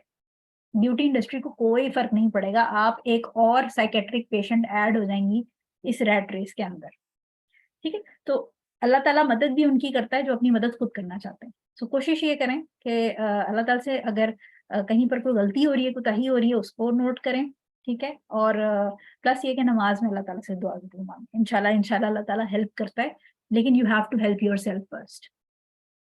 जज़ाकल्लाह खैरन। इंशाल्लाह मैं बिल्कुल जो आपने कहा वो प्रैक्टिस करूँगी इंशाल्लाह। अल्लाह मेरी इंशाल्लाह, मदद करे और इंशाल्लाह। बाकी सारे सिस्टर्स की भी। आमीन, आमीन। हम सबको सिराते मुस्तकीम पे कायम रहने की तौफ़ीक दे और जो थोड़े से राइट लेफ्ट हैं उनको अल्लाह ताला पाथवे पे ले आए और जो चल रहे हैं, कोशिश कर रहे हैं, उनकी कोशिशों को अल्लाह ताला कबूल करे। रिज़वाना कह रही can we remove moles near eyebrows? हाँ जी, रिज़वाना मोल्स तो कहीं पर भी हो तो आप करा सकते हैं, कोई मसला नहीं है। बस किसी अच्छी जगह से कराइएगा, जहाँ से भी कराइएगा। ठीक है जी, आई थिंक हम मेरे पास भी मगरिब की नमाज़ का टाइम थोड़ा शॉर्ट रह गया है। मेरे ख़्याल है हम क्लास ख़त्म करते हैं। इंशाल्लाह नेक्स्ट वीक, नेक्स्ट ट्यूज़डे को हम यही सेशन इंग्लिश में करेंगे। आपकी कोई भी ऐसी सिस्टर्स या फ्रेंड्स हों या अम्मी या खाला, मामू सॉरी खाला वग़ैरह जो हैं फीमेल्स में हैं, उनको ज़रूर आप इस क्लास के बारे में जो आपने पढ़ा है, कोशिश करें उस पे प्रैक्टिस करें और ये आगे लोगों तक पहुँचाएँ, क्योंकि ये सदका जारिया है। जब तक हम जिंदा हैं, वो जो भी एक बंदा जिसको हमने हमारी वजह से गाइडेंस मिल गई तो हमारी 100 रोज रॉयस के बराबर है। हमारे मरने के बाद ये पता नहीं कितना मल्टीप्लाई हो जाएगा। तो इस सदका जारिया की जो अपॉर्चुनिटी है, इससे जरूर फायदा उठाएं। जो पढ़ा है उस पर कोशिश करें, खुद भी अमल करें, और इंशाल्लाह आगे भी लोगों तक पहुंचाएं, ताकि हमारे मरने के बाद भी, जो मैं हमेशा कहती हूँ, एक रिपल इफेक्ट, हम बेशक यहाँ पर थोड़े से लोग इकट्ठे होकर क्लास अटेंड कर रहे हैं, लेकिन ये एक वो कतरा है जो समंदर में मिलके एक छोटी सी वेव जरूर बनाएगा। तो इंशाल्लाह आने वाली नस्लों में कहीं ना कहीं अगर थोड़ी सी भी बात पहुंच जाए, तो हमारी बच्चियों को, हमारी आगे आने वाली नस्लों में जो औरतें हैं, उनको ये मेंटल डिप्रेशन और इस गुनाह, इसको मैं गुनाह कबीरा इसलिए कहूंगी क्योंकि ये गुनाह, इट्स नॉट वर्थ इट कि आप इस छोटी सी चीज के लिए इस पीयर प्रेशर के अंदर आके अल्लाह ताला की मर्जी से निकल जाए। उम्मीद है आप सबको क्लास समझ आएगी, पसंद आएगी। इसकी रिकॉर्डिंग इंशाल्लाह थोड़ी देर में ग्रुप पे भी पोस्ट हो जाएगी और यूट्यूब पे भी। इंशाल्लाह आप सबसे मेरी नेक्स्ट ट्यूसडे उर्दू वालों से अगले हफ्ते मुलाकात होगी, और उस क्लास का टॉपिक इंशाल्लाह हमारा बॉडी हेयर होगा, जिसमें हम बॉडी के हेयर और ये लेजर्स वगैरह को भी डिस्कस करेंगे। तब तक अपना ख्याल रखिएगा। इंशाल्लाह आप सबसे दोबारा मुलाकात होती है। अस्सलाम वालेकुम व रहमतुल्लाहि व बरकातहू। वालेकुम अस्सलाम व रहमतुल्लाहि व बरकातहू। जज़ाकल्लाहु खैरन कसीरा बाजी। आमीन आमीन।